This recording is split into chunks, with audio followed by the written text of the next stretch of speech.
Buenos días a todos, bienvenidos. Y para comenzar este taller vamos a dar la palabra a Marino Zapatero, gerente del Club Asturiano de Calidad. Marino. Muchas gracias, Gema. Buenos días a todos, bienvenidos a este que es ya el tercer taller del programa Asturias en la Agenda 2030, que como sabéis está promovido por la Dirección General de Gobernanza Pública, Transparencia, Participación Ciudadana y Agenda 2030. Desde el Club de Calidad tenemos el honor de ser coordinadores técnicos de este programa, es un honor, y quiero además agradecer la colaboración de todas las entidades que nos están ayudando y que se han sumado a colaborar en el mismo, tanto a nivel nacional como Forética, Red del Pacto Mundial, Asociación Nacional de Directivos de RSE, DIRSE, y también a nivel regional, FADE, las tres cámaras de Asturias, Oviedo, Gijón y Avilés, la Universidad de Oviedo, UGT, Comisiones Obreras, la Federación Asturiana de Concejos o la Mesa del Tercer Sector. Y hoy, por supuesto, especialmente muchísimas gracias a las personas que compartirán su visión en este taller con nosotros. Elena Ruiz y Verónica García de Forética, Jorge Ballina de Global Consultoría y Turismo, Sandra Cuesta, alcaldesa del Ayuntamiento de Colunga, Pedro Ruiz, responsable de Medio Ambiente y Sostenibilidad en Nestlé, y Alicia Palacios, de la gerencia de Grupo Nature. Como podréis ver, es un grupo muy diverso que aportará una visión muy interesante. Muchísimas gracias a todos por colaborar. La Agenda 2030 supone el compromiso más ambicioso y exigente que nunca se nos ha pedido a la sociedad asturiana, al mundo en general, a la sociedad asturiana, a los individuos. Es también una herramienta que es útil para elaborar, pero también para revisar y poner en valor tanto las políticas públicas como la acción de las empresas y de las ciudadanías en la creación, en este caso, en nuestro caso, de una Asturias más sostenible y más justa bajo un paraguas o un marco global que nos interpela a todos los territorios del planeta. En esta hoja de ruta tenemos que traducir los compromisos globales en metas locales. Por eso tiene una importancia especial las autoridades municipales y los agentes más pegados al territorio. Recordemos que existe un ODS específico, el número 11, que es Ciudades y Comunidades Sostenibles. La adaptación a las circunstancias y retos del oriente asturiano, la sensibilización y la participación en torno a retos que sean verdaderamente relevantes aquí, como puede ser el desafío demográfico o el desarrollo rural sostenible, o la cooperación entre los distintos niveles de las administraciones públicas y con las instituciones, serán aspectos sin duda clave para el éxito de esta iniciativa. Para seguir avanzando en la Agenda 2030, desde el Gobierno del Principado de Asturias, además de este ciclo de talleres y actividades que hacemos desde el Club de Calidad, se han puesto en marcha otras iniciativas. Un nuevo modelo de gobernanza, en primer lugar, en el que se encomiendan estas competencias a la Dirección General de Gobernanza Pública, Transparencia, Participación Ciudadana y Agenda 2030. La creación de un grupo de trabajo interdepartamental para los ODS. Se ha desarrollado una cartografía, precisamente, también de los ODS en el Gobierno. Se colabora con entidades locales y otros agentes, también con el Club de Calidad. Por ejemplo, hemos colaborado en el desarrollo de un borrador para una estrategia de responsabilidad social en Asturias, y se trabaja internamente en otros retos, como puede ser la alineación o el alineamiento de los presupuestos regionales o de la normativa autonómica con los ODS. En este camino que es largo y que es complejo, esperamos que este taller sea un paso más y que sea un paso más útil, especialmente para todos los que estáis participando en él. Así que muchísimas gracias a todos, y le voy a ceder de nuevo la palabra a Gema Caramés, responsable de sostenibilidad del Club de Calidad, que será quien conduzca el evento. Así que, Gema, muchísimas gracias, te escuchamos. Gracias, Marino. Pues como decía Marino, esta es una actividad enmarcada dentro del programa Asturias en la Agenda 2030, que contiene otras actividades que veis en la pantalla y que a las que os invitamos a participar y también a difundir, porque uno de los principales objetivos de la Agenda 2030 es que el mayor número de ciudadanos posible la conozca. Así que, por lo menos, una de las primeras acciones que podemos hacer todos para contribuir a la Agenda 2030 es darle difusión. Así que os agradecemos que también os hagáis eco de las actividades de este programa. En el día de hoy vamos a estructurar este taller en dos partes. Una primera en la que participarán Forética, una entidad de referencia nacional en materia de sostenibilidad y de responsabilidad social, de la mano de Elena Ruiz y de Verónica García, y ellas nos presentarán el marco de la agenda, el marco general de la Agenda 2030 y de los Objetivos de Desarrollo Sostenible y una aproximación de cómo localizar esos objetivos de desarrollo sostenible. En una segunda parte contaremos con experiencias y casos prácticos, en este caso del oriente de Asturias. Hará una primera introducción Jorge Ballina, sociodirector de Global Consultoría y Turismo, que aterrizará los objetivos de desarrollo sostenible en estos territorios, en este territorio. Y después contaremos con Nestlé, con Grupo Natura y con el Ayuntamiento de Colunga, como presentaba Marino, para que nos cuenten sus experiencias y cómo están abordando ellos su trabajo para contribuir a la Agenda 2030. En cuanto a los asistentes, podéis ir enviándonos vuestras preguntas a través del chat que os aparecerá en la parte inferior de vuestra pantalla. Intentaremos abrir un turno de preguntas a la mitad del taller y al final del taller para daros voz a aquellos que queráis tomar la palabra. Y sin más, vamos a empezar y vamos a darle la palabra a Elena Ruiz de Forética para que comience su exposición. Elena, cuando quieras, dejo yo de compartir pantalla. Muy bien. Bueno, muchísimas gracias, Gemma. Muchísimas gracias otra vez por contar con Forética. Este es también el tercer taller en el que participamos, así que, bueno, pues es un placer para nosotros. Voy a compartir mi pantalla. Perfecto. Que lo vamos a poner en modo presentación.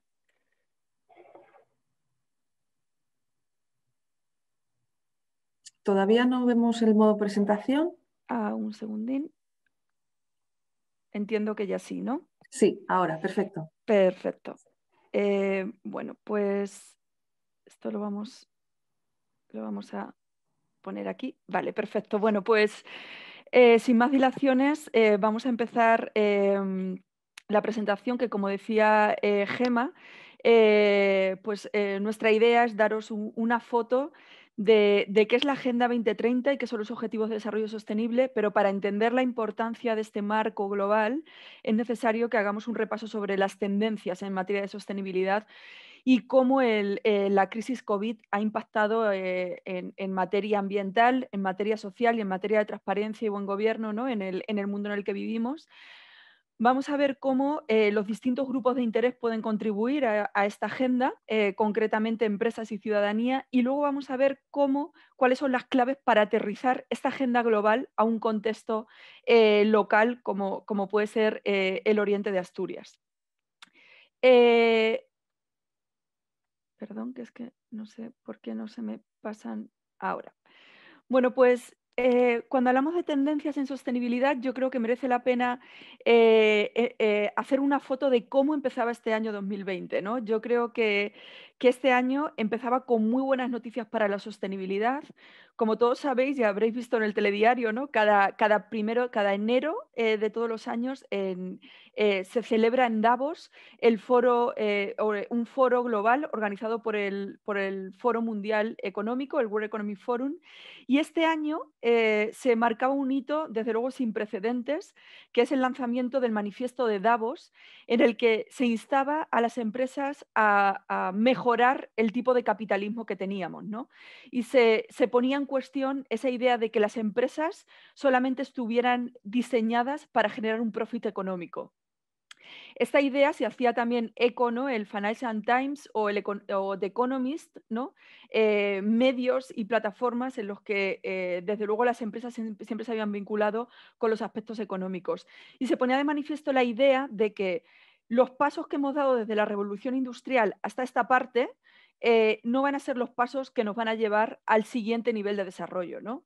Porque desde luego no hemos conseguido desvincular el crecimiento económico del impacto en el medio ambiente y nuestro capital natural, nuestra naturaleza, nuestros ecosistemas y también la sociedad empieza a hacerse mella, ¿no? de ese tipo de desarrollo. También muy interesante BlackRock, que si no lo conocéis es el fondo de inversores más grande del mundo, decía que quería hacer de la sostenibilidad su estándar. Desde luego, si yo fuera una inversora, no invertiría en una empresa que no tiene una gestión responsable de su negocio, en una empresa que ha tenido eco de escándalos bueno, de ética empresarial, o que todavía sigue dependiendo de los combustibles fósiles, o que ha tenido algún escándalo con sus comunidades o con sus trabajadores. Y bueno, yo creo que BlackRock también ha entendido que la gestión responsable del negocio tiene un vínculo con la competitividad y el profitability, ¿no?, de las empresas.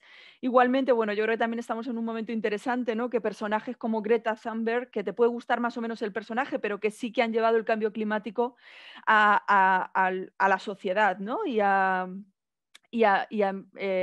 la sociedad y a los más jóvenes. Yo creo que también marca un punto de inflexión.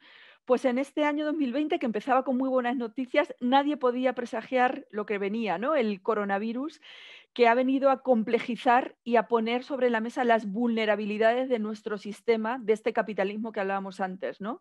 Como este mundo complejo, conectado, ¿no?, con cadenas de proveedores globales, con sistemas hiperperfeccionados, ¿no?, cuya resiliencia es muy baja, pues de repente se ha puesto en jaque con la paralización de aeropuertos, de conexiones globales, y que nos pone sobre la mesa retos, pero también oportunidades para ver qué mundo queremos desarrollar. Y fijaros que más allá del enemigo, que es el propio coronavirus, tenemos un segundo enemigo, que es la no gestión de riesgos. Esto me parece muy interesante, que en 1912 se publicaba el primer paper científico que vinculaba la quema de combustibles fósiles con el cambio en la temperatura media global. Fijaros que estamos en el 2020 y todavía estamos avanzando a un nivel, desde luego, no a la altura de la ambición que nos pide este reto. Igualmente interesante este paper en 2007, que se hacía eco del síndrome respiratorio del coronavirus como una enfermedad infecciosa emergente y que podía tener un vínculo con el impacto en el capital natural que estábamos teniendo, ¿no? Y bueno, yo creo que esta slide, ¿no?, evidencia un poco lo que nos puede venir si no somos capaces de gestionar los riesgos que ya conocemos, porque además yo creo que tenemos medio siglo de ciencia que ya nos dan datos suficientes para entender que tenemos un reto, para entender que tenemos que avanzar conjuntamente y para entender que necesitamos el engagement de los gobiernos, de las empresas y de la ciudadanía para dar respuesta a la acción climática, al colapso de la biodiversidad, a la protección del capital natural y a otros retos que vamos a ir viendo, ¿no? ¿Y qué nos ha dejado el coronavirus? Bueno, pues no ha hecho más que acentuar algunos retos que ya teníamos y también generar nuevos, ¿no? Vamos a hacer una pequeña trayectoria sobre estos retos. Bueno, pues yo creo que tenemos un problema de confianza más en crisis. No sé si conocéis el barómetro de confianza Edelman, que se publica cada año y que mide cuál es el nivel de confianza que cada stakeholder tiene sobre otros. Este año se ha publicado un especial a raíz del coronavirus, en el que se ponía de manifiesto un highlight, es que las empresas tienen una gran oportunidad para mejorar esa crisis de confianza que muchos stakeholders tenían sobre ellas, porque sí que se han visto como un vector muy potente para la recuperación del COVID, ¿no? En tanto en cuanto tienen esa herramienta, ¿no?, de proteger a sus trabajadores, de proteger a su cadena de proveedores, de proteger a sus comunidades y bueno, yo creo que ahí pone de manifiesto, ¿no?, cuáles son las ventanas que se abren para las empresas. Más pobreza y desigualdad, y no nos tenemos que ir a un país en vías de desarrollo, ¿no? Esto es una noticia de la semana pasada. El 75% de las personas en pobreza severa en España son españoles, ¿no? Y bueno, como bien dice este también titular del World Economic Forum, el coronavirus ya llegaba en la era de la desigualdad, ¿no? Y eso lo dicen los indicadores, por ejemplo, vinculados con el ODS 10, que es reducción de desigualdades, en el que cada vez estamos ampliando más el gap entre los más pobres y los más ricos, ¿no? Y este coronavirus ha venido a incrementar esta brecha. Derechos humanos, igualmente no nos tenemos que ir a comunidades indígenas, que como veis también pues estas comunidades y estos colectivos más vulnerables se van a ver más afectados por el coronavirus, pero por ejemplo la brecha de género es uno de los impactos a los que nos referimos cuando hablamos de derechos humanos, y desde luego las empresas se tienen que hacer cargo de retos como estos, ¿no? La gran turbulencia laboral y bueno, yo creo que España, aquí están datos de Eurostat, ¿no?, que confirma el debacle español, ¿no?, líderes en caídas del PIB y de desempleo. Y fijaros que no solamente eso, sino que somos el número 1 de tasa de paro juvenil en los países de la OCDE a cierre de julio. Aquí tenéis también la fuente. Bueno, pues estamos a la cabeza, a la triste cabeza, ¿no?, de paro juvenil. Igualmente, estos retos en este nuevo capitalismo han de ser retos que las empresas, los gobiernos tienen que dar respuesta, ¿no? El futuro del trabajo también era un reto que ya se estaba trabajando desde el punto de vista más social, ¿no? Desde Forética estamos trabajando en ello. De hecho, Verónica García está liderando esta iniciativa, que igual nos puede dar algún highlight, porque hoy se ha lanzado Jobs 2030, nuestra iniciativa, para contribuir con este reto. Y bueno, aquí tenéis pues un poco todas las organizaciones que están trabajando, porque si bien la tecnología tiene muchísimas ventajas, tenemos que conseguir que haya una transición tecnológica responsable, sobre todo en algunos sectores que tienen un gran riesgo de robotización, ¿no? ¿Qué vamos a hacer con esas personas? ¿Cómo vamos a hacer el upskilling, ¿no? Cómo vamos a mejorar sus habilidades para el empleo, su empleabilidad para adaptarnos a este nuevo reto? La crisis climática, que ha ido cambiando el lenguaje, ¿no? Hablábamos de cambio climático, crisis climática, emergencia climática y la urgencia del 1,5, ¿no? Todos sabéis que en 2015 se firmó el Acuerdo de París, en el que se instaba a todos los gobiernos a presentar sus contribuciones voluntarias.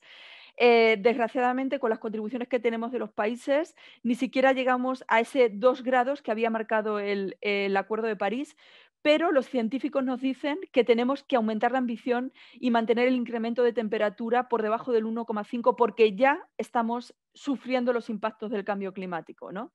Aquí tenéis un gráfico muy interesante que habla de cómo los compromisos hasta ahora que tenemos no son suficientes para llegar al objetivo de 2 grados y cómo las tendencias actuales nos llevarían a incrementar la temperatura media global en 3,5 grados, considerando que ya la hemos incrementado 1 grado desde la revolución industrial. Con lo cual, fijaros el impacto que eso podría tener, bueno, pues en nuestra economía, en nuestros ecosistemas y en la salud y el bienestar de las personas. La degradación ambiental yo creo que es uno de los grandes pilares, ¿no?, en el que tenemos que aumentar la ambición.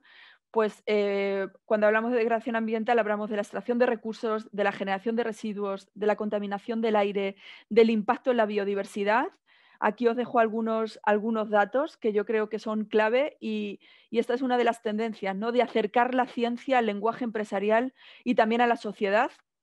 Pues fijaros que desde 1970 hemos multiplicado por 3 la extracción de materiales, hemos generado una cantidad de residuos tanto orgánicos e inorgánicos que han anegado nuestros compartimentos ambientales, y las predicciones dicen que si seguimos con este business as usual, ¿no?, con estos patrones de producción y consumo, podemos incrementar en un 70% los residuos hasta el 2050. Y fijaros que esta extracción y procesado de materiales ha generado un 90% de la pérdida de biodiversidad y del estrés hídrico global, ¿no? Y los indicadores actuales, tanto a nivel europeo como a nivel global, nos dicen que estamos desechando demasiados recursos, que solamente un 11,2% y un 8,6% a nivel global de los recursos se vuelven a incorporar en la economía, ahorrando así la extracción de materias primas. Con lo cual, fijaros que esta economía circular, ¿no?, que de alguna manera se vincularía con este reto, es uno de los grandes pilares por los que todos tenemos que apostar para pues para la contribución de la Agenda 2030, que ahora veremos cómo se vincula con los ODS, y sobre todo para asegurar la salud y el bienestar de las personas. Aquí algún dato más, fijaros que la mitad del PIB a nivel mundial, 40 billones de euros, dependen de la naturaleza. Y sin embargo, nosotros seguimos impactando en el proveedor más eficiente y más rentable que tenemos y hemos reducido en un 60% en los últimos 40 años la población mundial de especies silvestres y tenemos casi 1 millón de especies en peligro de extinción. Y además, esta pérdida de biodiversidad también nos reduce las fortalezas que tendríamos para luchar con la crisis climática, porque la naturaleza nos ofrece las tecnologías más punteras, ¿no?, para luchar contra el calentamiento global. Aquí no me voy a meter, pero os dejo una infografía muy interesante que publicaba WWF, que hablaba del vínculo entre la zoonosis y la deforestación, entendiendo la zoonosis como el paso de los virus de animales salvajes a humanos, ¿no? Fijaros que hemos reducido el espacio, hemos reducido las masas boscosas y al final lo que hemos hecho ha sido reducir el espacio de separación entre animales salvajes y personas, ¿no? Con lo cual hemos reducido también el espacio para que esos virus puedan saltar de unos a otros. Aquí os dejo algunos vínculos, ¿no?, algunos links que podéis, ver si os interesa más este tema. Y fijaros que esto no solamente lo dice la ciencia, lo dice también el World Economic Forum. Como hablaba al principio, cada año el World Economic Forum organiza este evento y publican un mapa de riesgos con los riesgos que tienen más probabilidad de ocurrir y mayor impacto. Fijaros que este año el top 5 de riesgo eran ambientales y tenían vínculo con cambio climático, eventos climáticos extremos, pérdida de biodiversidad, desastres naturales y contaminación inducida por el hombre. Y fijaros que en el cuadrante de arriba a la izquierda, no sé si se ve muy bien, pero hay un riesgo que se llama enfermedades infecciosas, que el World Economic Forum lo había identificado como un riesgo de alto impacto pero baja probabilidad. Realmente no se equivocaron en el alto impacto y sí se equivocaron en la baja probabilidad. Y aquí para que veáis cómo han ido incrementándose o cómo han ido cambiando, ¿no?, los riesgos globales que se han ido considerando, pasando de este color más azul, que son los riesgos económicos, a unos riesgos más verdes, ambientales o rojos sociales, ¿no? Y sin duda, estos mapas de riesgo y este incremento de los riesgos ambientales y sociales, desde luego, han de ser considerados en los análisis de materialidad de las empresas y en los riesgos que las empresas consideran para seguir generando ese profit. Y en este sentido hay un término también que me gustaría introducir, que son los límites planetarios, que son unos 9 límites que el Centro de Resiliencia de Estocolmo ha incorporado al lenguaje también empresarial, en el que de alguna manera se identifican los 9 límites que no debemos pasar para seguir asegurando la salud y el bienestar de las personas en el planeta. Alguno de ellos es la pérdida de biodiversidad, el cambio climático o el cambio de los ciclos biogeoquímicos, ¿no?, del ciclo del nitrógeno, del fósforo. Hemos incorporado tantos nuevos químicos en la naturaleza que estamos alterando también estos ciclos, ¿no? Y como resumen, se propone esta nueva economía, ¿no?, en el que se articulan, como decíamos, en línea con lo que decíamos al principio, los aspectos sociales, los aspectos económicos y los límites planetarios para entender cómo podemos hacer una economía, desde luego, que tenga este triple impacto. Y con este contexto, que yo creo que es básico para entender la Agenda 2030, bueno, pues os presento los 17 Objetivos de Desarrollo Sostenible, que se articulan en 169 metas y 244 indicadores. Estos 17 objetivos se vinculan con 17 retos, como son el fin de la pobreza, hambre cero, la salud y el bienestar, educación de calidad, igualdad de género, agua limpia y saneamiento, energía limpia y asequible, trabajo decente y desarrollo económico, industria, innovación e infraestructuras, reducción de desigualdades, ciudades y comunidades sostenibles, producción y consumo responsable, acción climática, ecosistemas acuáticos saludables, ecosistemas terrestres saludables, paz, justicia e instituciones fuertes y las alianzas para el desarrollo. Fijaros que lo interesante de esta Agenda 2030 no solamente es que por primera vez propone una visión holística del desarrollo sostenible. Fijaros qué interesante esta pirámide que evidencia que si bien todos los retos están conectados, la base de todo es una naturaleza saludable, ¿no? Si no tenemos unos ecosistemas saludables, si no tenemos un clima saludable, si no tenemos un acceso a recursos hídricos saludables, no vamos a tener una sociedad próspera ni una economía próspera, y desde luego todo esto llegaremos a conseguirlo con unas alianzas potentes. Fijaros también que esta agenda se divide en cinco pilares: personas, prosperidad, paz, alianzas y planeta, y que propone un marco ordenado, ¿no? Habéis visto que el World Economic Forum tenía su mapa de riesgos, que también hablaba de los mismos riesgos, pero no hablaba de cómo abordarlos, ¿no? Yo creo que la Agenda 2030, con estos 169 metas y 232 indicadores, nos indican un poco cómo gestionarlo e incorporarlo.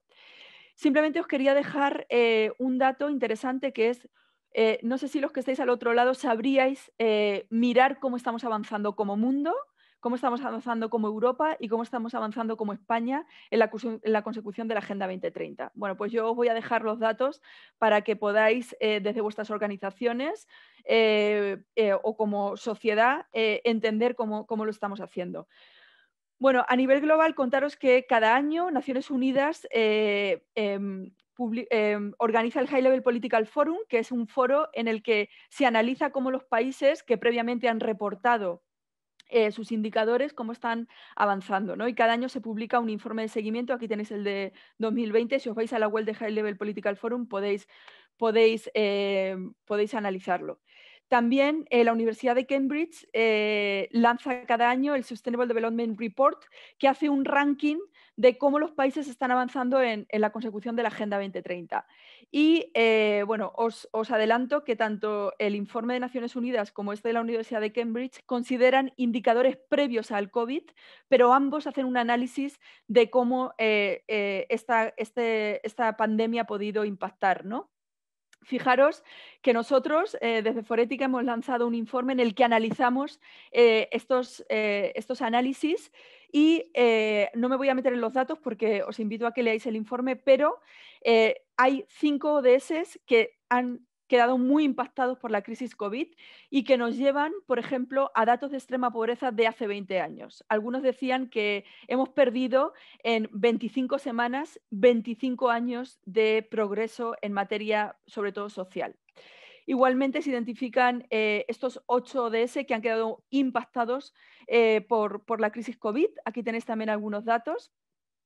Y bueno, a nivel europeo, no sé si conocéis que Eurostat tiene una sección de indicadores de consecución de la Agenda 2030 que permite también analizar cómo cada país y comparar entre países están avanzando en cada uno de los ODS y también en las metas y en los indicadores. Con lo cual, aquellas empresas que operan en varios países, bueno, pues es, yo creo que una herramienta muy, muy interesante. Igualmente, desde la Comisión Europea, desde la Unión Europea, se publica un informe cada año analizando los progresos. ¿Cómo estamos progresando en España? Bueno, pues en España, desde 2018 hasta esta parte, se ha avanzado mucho sobre todo en el tema de gobernanza, ¿no? De cómo nos hemos organizado como país para medir y para avanzar en la consecución de la Agenda 2030. En 2018, España presentaba al High Level Political Forum, esta instancia que os comentaba que Naciones Unidas organiza cada año, nuestro plan de acción para la implementación de la Agenda 2030. En paralelo se creaba un alto comisionado para la Agenda 2030 y esta web que podéis visitar, y también el Instituto Nacional de Estadística creaba unos indicadores de seguimiento. Aquí un dato interesante es como os decía, el Sustainable Development Report publica este ranking. España está en el puesto 22 de 169 países y fijaros que son datos pre-COVID.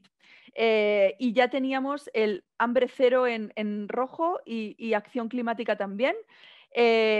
Obviamente, la crisis COVID ha impactado más negativamente en todos los ODS, con lo cual yo creo que también es interesante que las empresas conozcan cómo esto ha ocurrido en España. Y para eso, desde el Alto Comisionado para la Agenda 2030, se publicó este informe que os pongo ahí, que se llama La reconstrucción, implementación de la Agenda 2030 en España, que también está en la página del Alto Comisionado. Y dicho esto, hemos conocido el contexto, hemos conocido la Agenda 2030, sus objetivos, sus indicadores, sus metas.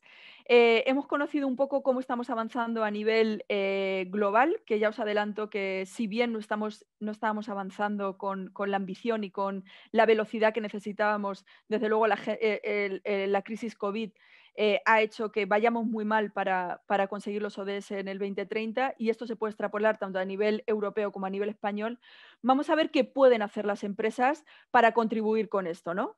Yo creo que el primer paso es entender dónde están los retos y las oportunidades de la sostenibilidad para la empresa, ¿no? Cómo todos estos retos que hemos hablado al principio impactan a tu sector, a tu país y a tu organización. En este sentido, aquí es lo que se llama en el contexto de la sostenibilidad hacer un análisis de materialidad, ¿no? En este sentido, os he puesto aquí una guía que creo que es muy interesante, publicada por el World Business Council for Sustainable Development, que es la red empresarial global por el desarrollo sostenible que Forética representa en España, que ha publicado esta guía de CEOs para los ODS, en el que identificaba cuáles eran los aspectos que una empresa debía considerar. Algo muy importante son los riesgos de la inacción. ¿Cuánto le cuesta a una empresa no incorporar el cambio climático en su estrategia empresarial? Desde luego, mucho más que hacerlo. ¿Por qué?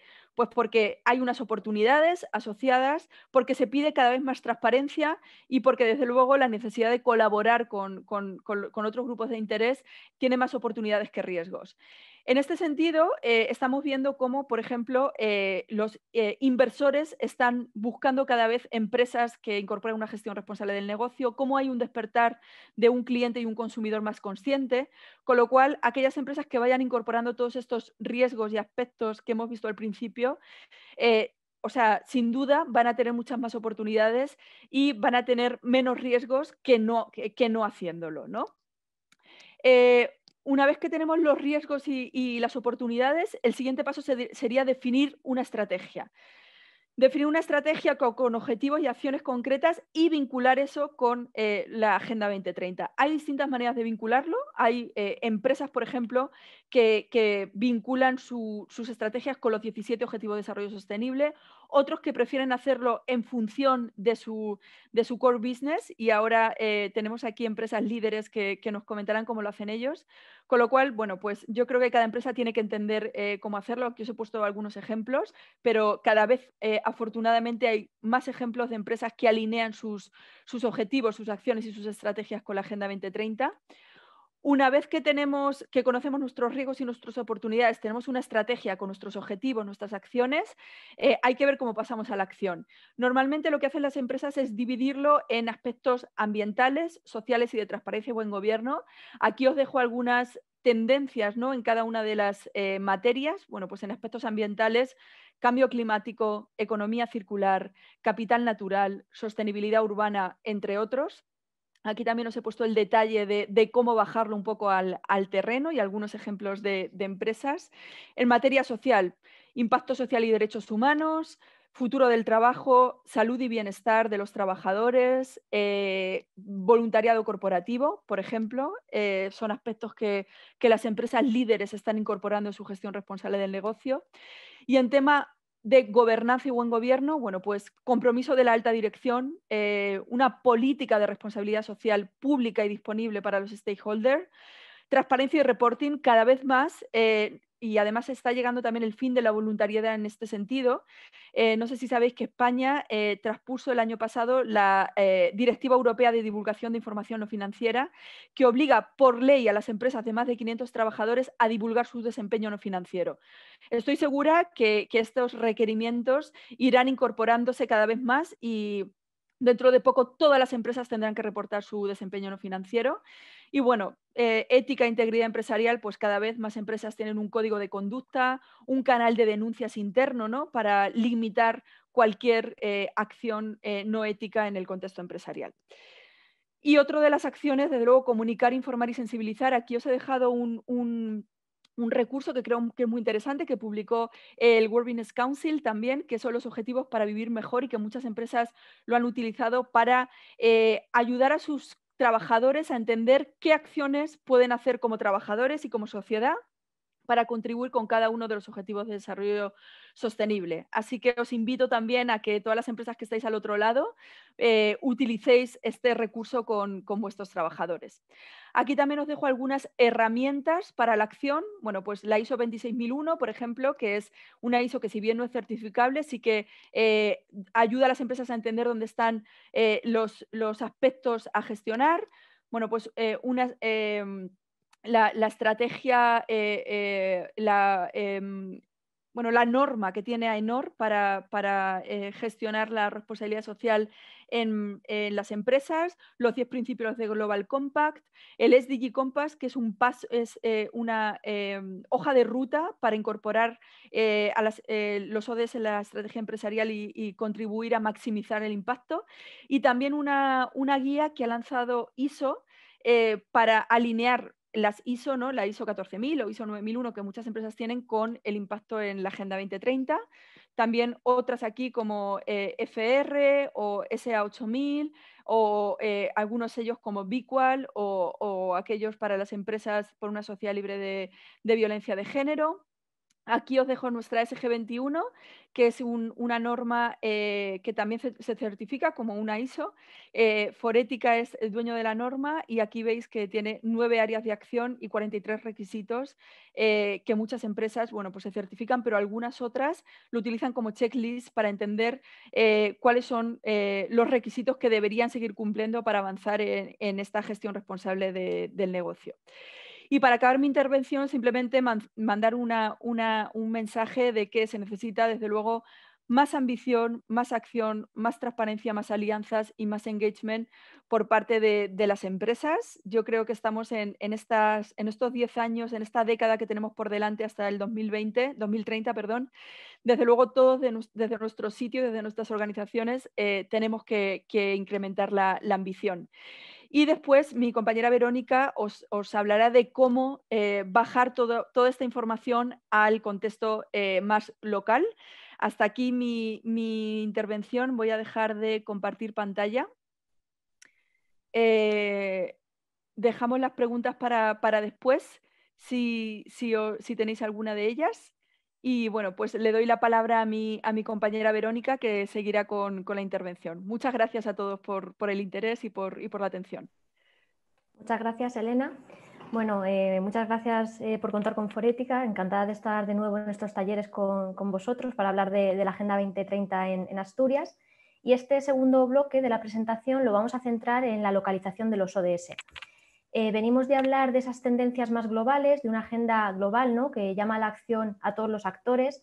Hemos visto los progresos y esos avances que se han dado a nivel regional en la Unión Europea, también en España.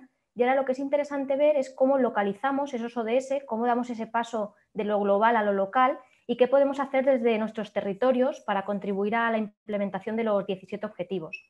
En primer lugar, me gustaría empezar contando qué es esto de la localización, ¿no? Vamos a entender de qué hablamos. Cuando hablamos de la localización de los ODS, básicamente es ese proceso de adaptación por el que los territorios adaptan a sus características propias la agenda de los 17 objetivos. Este ejercicio, ¿no?, de localizar los ODS, básicamente lo que reconoce pues, es ese carácter multiactor y multinivel que promueve la Agenda 2030. Por una parte, lo que permite es una mayor representatividad de los distintos agentes, ¿no? Lo que nos va a permitir esa localización y aterrizarlo a las características de un territorio concreto es que distintos agentes y actores colaboren y participen de esa agenda. Ligado a esto es la idea de apropiación, ¿no? Evidentemente no es posible que esa agenda se haga realidad si las personas, si los ciudadanos, si empresas no lo sienten como propio, ¿no? Y aquí es donde todo el trabajo de concienciación, sensibilización va a jugar un papel muy central. Y vinculado a esta idea de representatividad, de apropiación, tenemos que hablar de participación, ¿no?, de realmente ser actores activos y proactivos a la hora de implementar la Agenda 2030 y sus 17 objetivos. Entonces, básicamente, con este ejercicio de localización, lo que se otorga es un papel de mayor liderazgo a los gobiernos locales y regionales y también pues, reconocer el papel que pueden jugar otros agentes o cualquier otra institución a nivel local o regional. ¿Y por qué es importante llevar a cabo y fortalecer esta idea de localización? Bueno, pues si nos remontamos a 2015, cuando la Agenda 2030 se aprobó, el propio secretario general de Naciones Unidas por aquel entonces, Ban Ki-moon, nos decía que esa lucha y esa batalla por la sostenibilidad pues, se va a ganar o se va a perder realmente en las ciudades y en las regiones. Y evidentemente, como comentaba Elena, pues todas estas transformaciones requieren de cambios donde las ciudades y las regiones van a tener un papel muy central, ¿no? Hablamos de cambios pues, en la forma de consumir, de producir, en nuevos modelos de negocio, hablamos cada vez más de esa movilidad sostenible. Evidentemente, todo esto son una serie de transformaciones y de transiciones a nuevos modelos que implica que las ciudades y las regiones tengan un papel muy activo, ¿no? Y si vamos a la Agenda 2030, también lo comentaba Marino al principio de la sesión, encontramos que uno de esos 17 objetivos nos habla concretamente del papel de las ciudades, ¿no? Cómo promover ciudades y comunidades sostenibles. Y evidentemente en ese ejercicio de transición cada vez se habla más, ¿no? de la necesidad de avanzar hacia esa transición verde, digital, pues las ciudades y las comunidades pueden emprender distintas acciones para contribuir en esa línea. Y si vamos a las 10 metas que recoge ese objetivo número 11, vemos distintos aspectos que tienen mucho que ver y que reconocen el papel principal que pueden jugar las ciudades, ¿no? Ahí vemos, pues hablamos de ese transporte sostenible, cómo promover pues, una mayor calidad del aire, cómo se utilizan y cómo se promueven espacios públicos verdes. Hay distintas áreas y distintas esferas en las que evidentemente desde los poderes locales, regionales, se puede actuar y pueden contribuir en muy buena medida a dar respuesta a esos grandes retos de la sostenibilidad, ¿no? Que realmente no es algo tan lejano, sino que impacta directamente al ámbito más cercano nuestro. Pero no solo encontramos esa referencia y esa relevancia de las ciudades y de las comunidades en la agenda a través del objetivo 11, ¿no? Lo vemos también en otros. Es algo transversal a muchos objetivos de la Agenda 2030. Por daros algunos ejemplos, que podrían ser muchos otros, si vamos al objetivo número 3, de salud y bienestar, vemos como en sus metas concretas se hace referencia pues, a cómo acceder a servicios de salud de calidad, cómo garantizar una cobertura sanitaria universal. Si vamos al objetivo de 4, de educación de calidad, pues lo mismo, ¿no? Vemos metas concretas de cómo garantizar equidad en el acceso a la educación primaria, cómo fomentar que haya una equidad, ¿no? entre hombres y mujeres a la hora de acceder a la educación superior. Y lo mismo ocurre con un ejemplo muy claro del ODS 6, ¿no? Cuando hablamos de agua limpia y saneamiento, del acceso al agua potable, de cómo se gestionan los vertidos, pues en todos estos puntos los poderes y los gobiernos locales pues van a tener un papel muy, muy importante, ¿no? Como os pongo ahí, si vamos a cualquier objetivo encontramos metas que hacen muchas referencias a esos servicios básicos que son necesarios. Y para llevar a cabo esta localización, ¿no? Una vez que ya pues hemos dado unas pinceladas sobre el término, os quería compartir qué 4 pasos podemos llevar a cabo para avanzar en esa localización de los ODS, ¿no? Son 4 pasos muy sencillos, ¿no? Hablamos por un lado de la sensibilización, muy vinculado a esa idea de apropiación, de concienciación. En segundo lugar, vamos a hablar brevemente de la incidencia política, lo que entendemos como advocacy. En tercer lugar, la implementación, qué acciones concretas puedo llevar en mi territorio para avanzar en la consecución de la agenda. Y por último, todo el tema de monitoreo, ¿no? Evidentemente, hacer ese seguimiento de en qué manera estamos contribuyendo y dónde tenemos que avanzar más y poner más esfuerzos. Y paso a compartir con vosotros, bueno, esta primera slide sobre la sensibilización, que realmente lo que nos invita a preguntarnos es qué podemos hacer a nivel local por contribuir a los 17 objetivos. Esta idea de sensibilización, ¿no? Ejemplo de ello son todos estos talleres que estamos llevando a cabo en el contexto de Asturias, pues son una herramienta muy útil para realmente aterrizar la Agenda 2030 y acercarlo a la ciudadanía, a las empresas y a cualquier otra institución, ¿no? Y lo que nos invita con este primer paso de sensibilización es también a participar, ¿no? A que la ciudadanía lo sienta como algo propio y participe de todos estos procesos e iniciativas que contribuyen sin ninguna duda a impulsar y avanzar más rápido en la consecución de los objetivos. Y os comparto aquí algunos ejemplos de cómo se está llevando a cabo esta sensibilización. En primer lugar, el ejemplo de Andalucía, ¿no? Esta iniciativa de ODS Local Andalucía, que es una propuesta de una serie de ayuntamientos, ¿no? Está pues el Ayuntamiento de Jaén, de Huelva, de Córdoba, que se han reunido, ¿no? y han unido fuerzas para crear este espacio web donde comparten herramientas, materiales para facilitar y concienciar sobre la localización, ¿no? Es una forma también pues, de apropiarse de esa agenda y hacer iniciativas desde abajo que lo acerquen a los ciudadanos. Un segundo ejemplo que me parece bastante destacable también es el de la Comunidad Valenciana, que en su plan de implementación de los ODS recoge concretamente cómo va a formar al personal de la Administración Pública Valenciana en temas de ODS y Agenda 2030.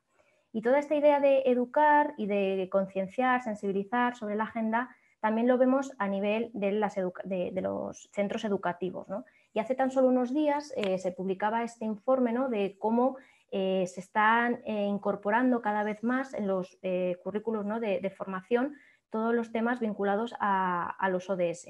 Y evidentemente esto es un paso también muy, muy importante al llevarlo al ámbito educativo para concienciar realmente desde los más jóvenes. Un segundo paso de este proceso, ¿no? de localización, hablamos de incidencia política, ¿no? Lo que se denomina también como advocacy, que básicamente pues, es eso de incorporar la perspectiva subnacional a la estrategia nacional, ¿no? Realmente lo que nos habla aquí es de tener un discurso propio que evite pues, esa aproximación más de arriba a abajo, sino que las ideas salgan desde abajo para que realmente responda a las necesidades de ese territorio o ese lugar en concreto. En este sentido, cabe destacar el ejemplo que está el papel que juega la FEM, que es la Federación Española de Municipios y Provincias, como veis ahí, y ahí hace un par de años, en 2018, publicaba un plan de implementación, ¿no? de la Federación, donde realmente pues, se reconocía como un catalizador a la hora de llevar a cabo la localización de la Agenda 2030 en España. Evidentemente, pues su cercanía con los municipios y con las provincias le pone en un muy buen puesto, ¿no? en una buena posición para impulsar esa localización y poder avanzar. El tercero de los pasos es el de la implementación, ¿no? Evidentemente es fundamental, si queremos localizar los ODS, es pasar a la acción, ¿no? Y aquí pues hablamos del establecimiento de esas prioridades, qué es prioritario para mi territorio, qué ODS son más relevantes, en cuáles debo actuar en mayor medida. En definitiva eso, analizar mis necesidades y saber dónde tengo que poner los esfuerzos. También es importante en este punto identificar sinergias. Evidentemente no lo vamos a hacer solos y es importante pues, mirar qué está haciendo el gobierno nacional, qué están haciendo otras instituciones, qué se están haciendo a distintos niveles para que realmente sea posible fomentar y facilitar ese intercambio multiactor que promueve tanto la agenda. Y también es importante, sin duda, pues establecer unos marcos de gobernanza, ¿no? que es algo que comentaré más adelante, ver cómo se estructura toda esa implementación y qué actores van a estar implicados y en qué medida. Y por último, destacaros también pues, el tema de movilizar recursos, ¿no? Y hablamos de recursos humanos, de recursos tecnológicos, de recursos financieros que realmente pues, nos den las herramientas que necesitamos para llevar a cabo esas acciones y poder poner el foco en las necesidades que tenemos. Y como ejemplo de esta implementación, os pongo aquí el plan que ideó la Junta de Castilla y León, ¿no? que son estas directrices para la implementación de la Agenda 2030 en la región. Y me parece un ejemplo interesante, hay muchos otros, evidentemente esto es algo que ya han hecho muchas comunidades, pero es un ejemplo interesante porque realmente hacen un análisis muy pormenorizado de en qué punto están en relación a cada objetivo y cómo están en relación a cada meta. Entonces aquí a través de datos, ¿no? del INE y de otras fuentes estadísticas, pues nos dan una foto muy completa de en qué punto están y identifican pues, qué áreas de mejora tienen, ¿no? Y también lo que hacen es ese ejercicio de ver en qué medida las políticas actuales de la Junta están contribuyendo a cada ODS. Entonces, bueno, es un buen ejemplo, pero como os digo, pues hay muchos otros, porque en este sentido pues, las comunidades autónomas ya están avanzando mucho, ¿no? Y por último, el cuarto y último paso es el del monitoreo. Evidentemente, si queremos saber en qué medida estamos avanzando y cómo estamos contribuyendo, tenemos que hacer ese ejercicio de evaluar la implementación en base a una serie de indicadores. En este sentido, existen distintos marcos de indicadores, ¿no? a nivel tanto pues, global, por parte de Naciones Unidas, a nivel regional, ¿no? La Unión Europea cuenta con su propio marco de indicadores. También el ejemplo de nuestro Instituto Nacional de Estadística, que lo comentaba Elena antes, pero aquí lo que es importante también es ser realistas, ¿no? adaptar los indicadores de ese contexto más global o más nacional a mis necesidades locales y regionales. Lo que es interesante aquí realmente es dar seguimiento, ¿no? Y tener una serie de indicadores que nos permitan eso. Es mejor a lo mejor seleccionar aquellos pues, que más se ajustan a mis necesidades, aunque sean un conjunto pequeño de indicadores, pero que nos permitan pues, tener todo ese histórico y ver dónde estábamos y en base a la implementación que hemos hecho hacia dónde vamos. Como ejemplo de monitoreo, os comparto aquí un ejemplo de Castilla-La Mancha, que en su informe anual de seguimiento pues, compartía metas e indicadores concretas para cada objetivo, ¿no? En base a información también del Instituto Nacional de Estadística, hacía esta comparativa de en qué situación estaba España y en qué situación estaba Castilla-La Mancha. También es un buen ejercicio, ¿no? Para tener un poco de perspectiva de dónde está la región en base a otros indicadores nacionales. Y en resumen, por tener una visión general de qué pasos llevar a cabo en este ejercicio de localizar, podemos definirlo y resumirlo en estas dos fases, ¿no? Una fase primero de planificación y de implementación, ¿no? Donde vamos a definir estrategias, vamos a analizar necesidades y vamos realmente a poner las prioridades sobre la mesa para ver dónde es necesario actuar.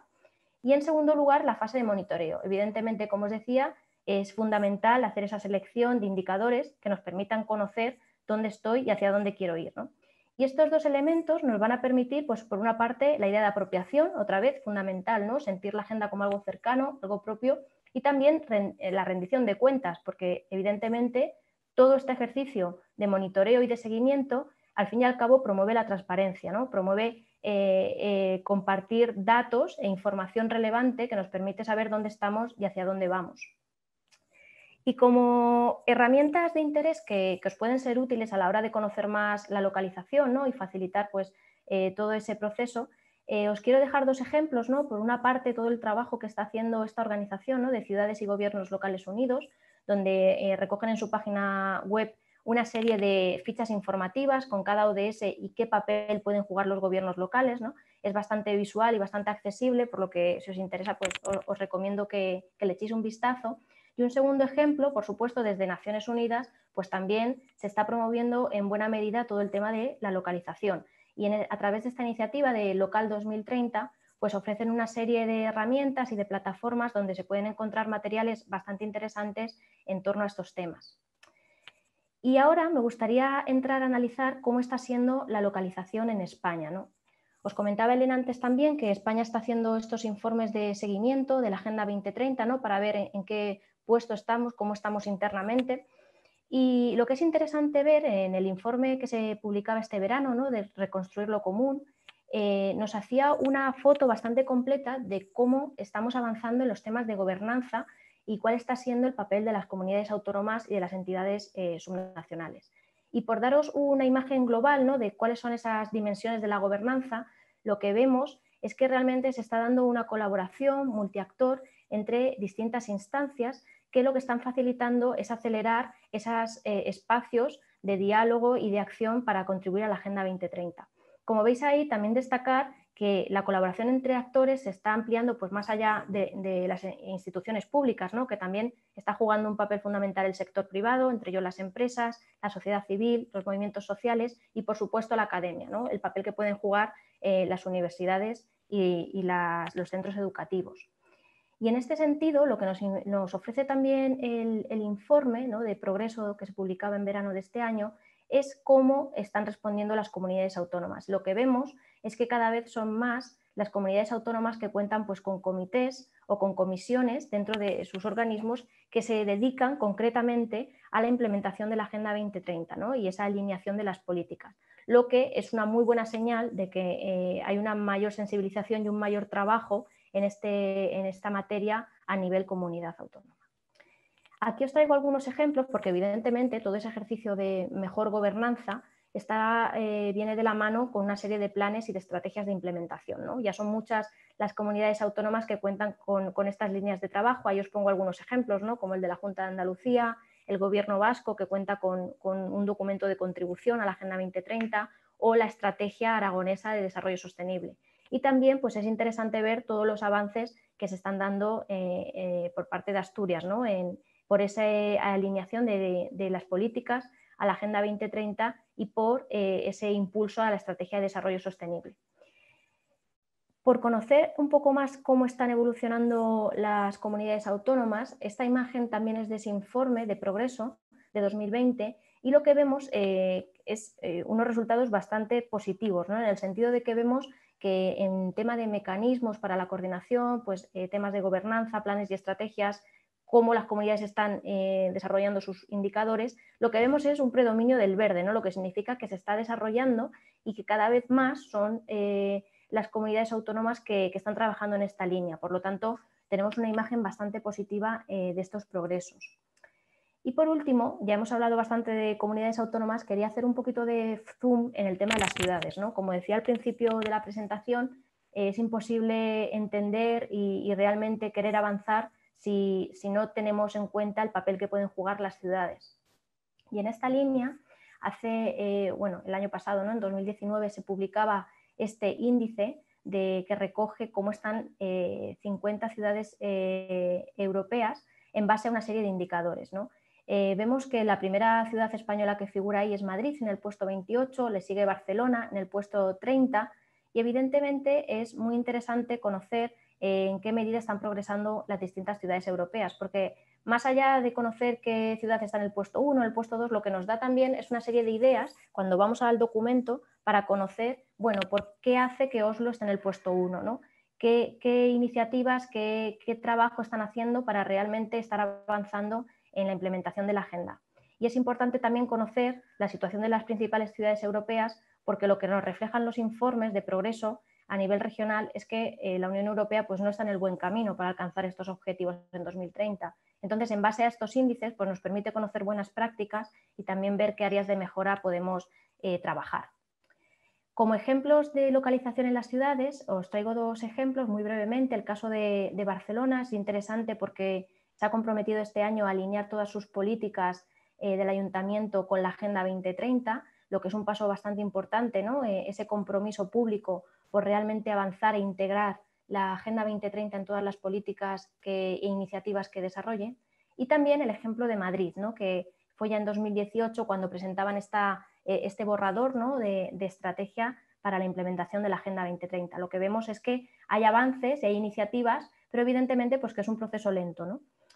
Y por último, quería compartir con vosotros este ejercicio que se hizo, igual que con las ciudades europeas, también se llevó a cabo a nivel España, ¿no? Este informe recogía cómo están avanzando 10 ciudades españolas y bueno, también nos ofrece pues una foto global de cómo lo están haciendo las principales ciudades y es interesante porque bueno, también nos muestra un poco nuestra realidad, ¿no? Veíamos un fuerte predominio de esos tonos amarillos y naranjas que muestran que todavía queda mucho progreso por hacer, pero lo que es interesante ver es que en un alto porcentaje de las ciudades pues era el ODS 8 de trabajo decente y crecimiento económico el que aparecía en rojo como que faltaba mucho trabajo y estaba con unos indicadores muy, muy negativos. Entonces, bueno, estos rankings y estos índices pues realmente son una foto muy completa e interesante para conocer áreas de mejora y en qué situación está cada ciudad. Y hasta aquí mi presentación. Muchas gracias por vuestra atención y si tenéis cualquier pregunta, pues tanto Elena como yo estamos a vuestra disposición. Muchas gracias. Muchas gracias, Verónica. Gracias, Elena, también por compartir con nosotros y por condensar tanta información en tan poco tiempo. Recordamos a todos los asistentes que compartiremos con ellos vuestra presentación para que puedan consultar esos enlaces a esos documentos tan interesantes. Y ahora vamos a pasar a la segunda parte del taller porque veo que hay una reflexión que comparte un asistente con nosotros, Íñigo Álvarez de Ulate, que quiere compartir la inquietud que tienen sobre la percepción que se tiene a nivel local de la Agenda 2030. Considera que hay mucho camino por recorrer, que hay que se limita un poco a un par de enfoques, al medioambiental y a la de cooperación al desarrollo, y que en general la gente lo ve como un poco lejano. Entonces yo le planteaba si le parece bien, abrimos ese debate y le damos a él mismo la palabra al final del taller, porque tenemos la experiencia de un ayuntamiento con nosotros en esta segunda parte, y si le parece bien a Íñigo, planteamos esta reflexión al final, cuando abramos el debate con todo el mundo. Me dice que perfecto, le parece bien, o sea que empezamos entonces esta segunda parte del taller. Y presentamos a Jorge Ballina. Cuando quieras, Jorge, estás aquí. Buenos días. Buenos días. Que nos va a aterrizar en el terreno del oriente de Asturias, pues con más detalle cómo podemos contribuir a los objetivos de desarrollo sostenible. Jorge, cuando quieras. Bueno, muchas gracias, Gemma. Buenos días y buenos días a todas. Y agradecer la invitación al Club Asturiano de Calidad, también por extensión a la Dirección General de Gobernanza, Participación Pública, Transparencia, Agenda 2030 de Asturias, para poder permitirnos exponer aquí esta aproximación, este aterrizaje de los objetivos de desarrollo sostenible en los territorios asturianos, porque se conjugan dos cosas que nos apasionan. De un lado la sostenibilidad y de otro lado Asturias, ¿no? Algo que lo que llevamos trabajando casi 20 años con los territorios y las empresas asturianas de diversos sectores. Si me permiten, voy a compartir la pantalla en un segundito, por favor. Acá. Bien, creo que ya la tienen en su pantalla. Bueno, yo voy a hacerles una exposición como decimos, de aproximación, de aterrizaje, de localización, de realidad, de lo que deberían de ser el trabajo y el avance hacia los objetivos de desarrollo sostenible en una comarca muy concreta de Asturias, que es el oriente asturiano. Es decir, cómo podemos ir... Perdona, Jorge, ¿Sí? Perdona, si puedes ponerla en visión completa, en pantalla completa. Está abajo a la derecha. ahora, Ahí. ahora. Sí. Ahí, perfecto, gracias. Gracias, Gemma. Como decía, cómo bajar estas cajitas de los objetivos de desarrollo sostenible a la realidad concreta socioambiental de un territorio asturiano que es el oriente de Asturias. Es decir, bajar de lo global a lo local, lo que llevamos diciendo 20 años. Piensa en lo global, pero actúa en lo local, desde los municipios, desde las comarcas asturianas y desde los territorios, y sobre todo también desde el sector privado, desde las empresas, las pymes, las micropymes y los emprendedores que trabajan y viven en ese territorio, ¿no? De poner en el centro del desarrollo sostenible a los territorios y a las necesidades y recursos de los habitantes de esta maravillosa Asturias, país natural, y en concreto de los concejos del oriente de las Asturias, a través de un proceso que, como se ve en esta excelente diapositiva de la guía de IOBE, de la Sociedad Pública de Gestión Ambiental del País Vasco, de cómo abordar los ODS desde el ámbito local, sería un poco el proceso a seguir. Y ya he leído la pregunta, luego comentaremos, que nos han hecho los panelistas. Muy importante el bajar esa realidad, sensibilizar, informar y conseguir que desde las entidades, de los gobiernos locales, sobre todo desde los chiquitos, como tenemos en Asturias, que la realidad son municipios de menos de 10.000 habitantes y menos de 5.000 habitantes y menos de 1.000 habitantes, cómo hacer llegar los ODS. Porque los objetivos globales se pueden traducir a metas y acciones locales y a proyectos concretos en la acción de los gobiernos locales y las empresas que trabajan en el territorio. De hecho, hay 80 metas de referencia que se extraen de esos 17 objetivos que impactan directamente sobre lo local, sobre lo cercano, sobre el territorio, ¿no? Y muy importante descender desde esa visión global a la visión estratégica de carácter autonómico regional, pero sobre todo a escala comarcal y local en el despliegue de estrategias, de líneas de acciones y también, como señalaba con anterioridad en la excelente presentación que han hecho Elena y Verónica de Forética, el monitoreo, el seguimiento de cómo vamos avanzando en ese buen camino hacia el desarrollo sostenible, con un papel esencial, por supuesto, de los actores locales, un papel protagónico y que debe ejercer su liderazgo, de los gobiernos locales, pero también las empresas, por supuesto la ciudadanía, los agentes sociales y la importancia que tienen también los medios y la academia en este asunto. Y ya con esto me voy a centrar en el territorio. Vamos a bajar a donde estamos, que es a Asturias, ¿no?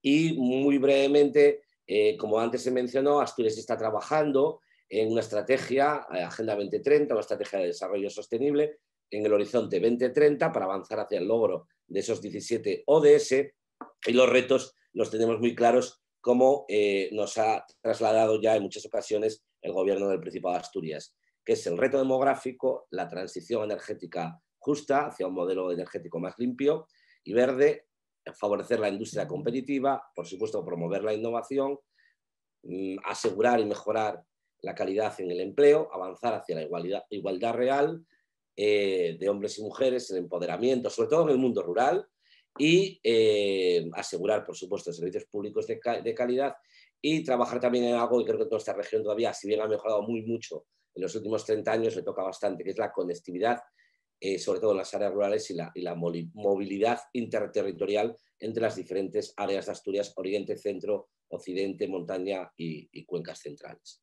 ¿Sí? En ese sentido, vamos a ver que muchos de estos retos tienen relación específica con el oriente de Asturias. Bien, y ahora vamos a bajar aún más al territorio y vamos a centrarnos en la comarca del oriente de Asturias.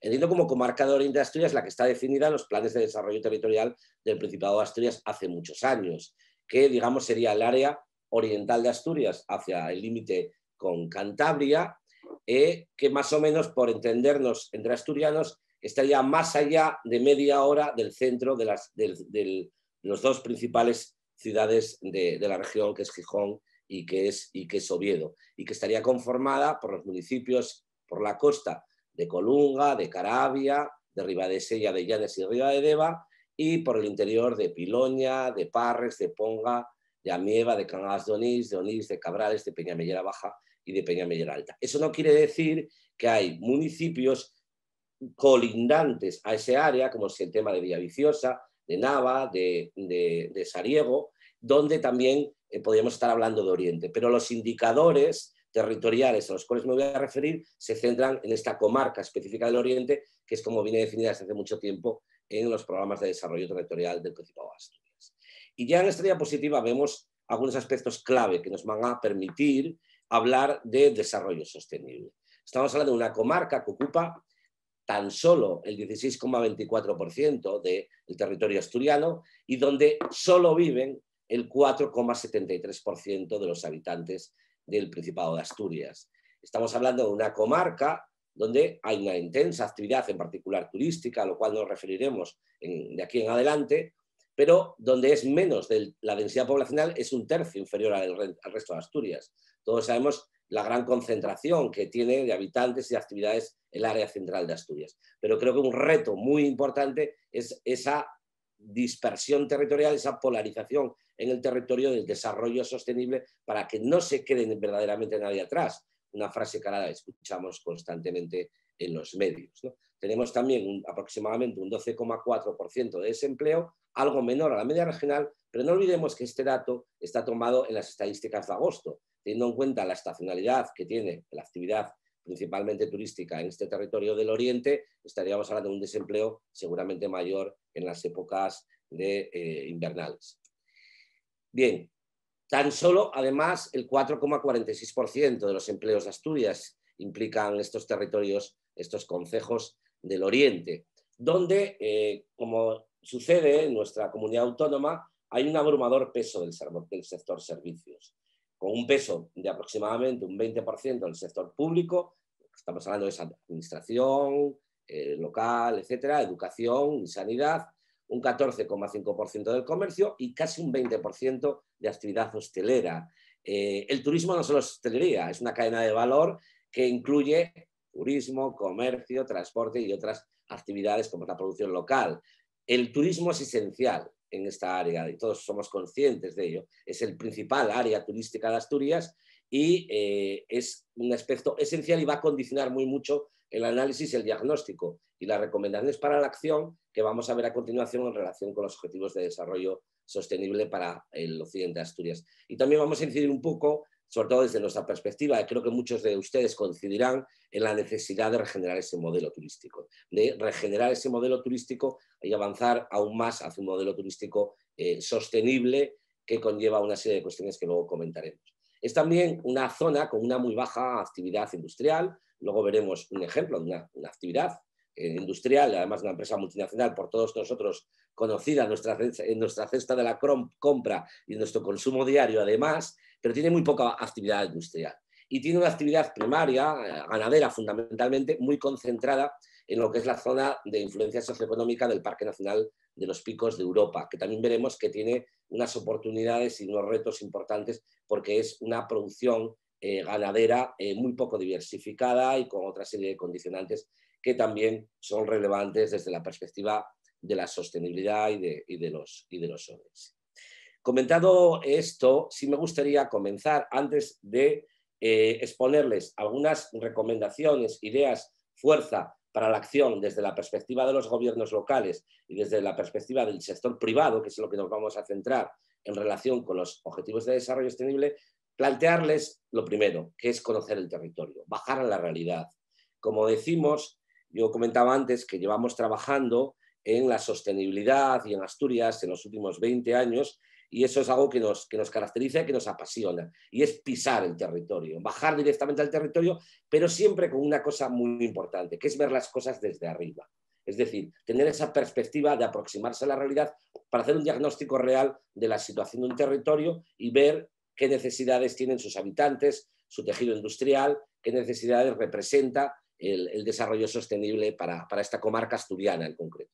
Esto no se trata de ser un diagnóstico exhaustivo, es un análisis muy rápido que haremos ahora un poco a propósito de esta presentación, pero creo que resume un poco las características del territorio y sobre todo en la segunda parte, que es cómo vamos a lanzar ideas fuerza o posibles recomendaciones de acción en relación con los ODS. Bien, en relación a las fortalezas de este territorio, esta comarca asturiana del Oriente, como valores para contribuir al logro de los objetivos de desarrollo sostenible a nivel regional y a escala global también, ¿no?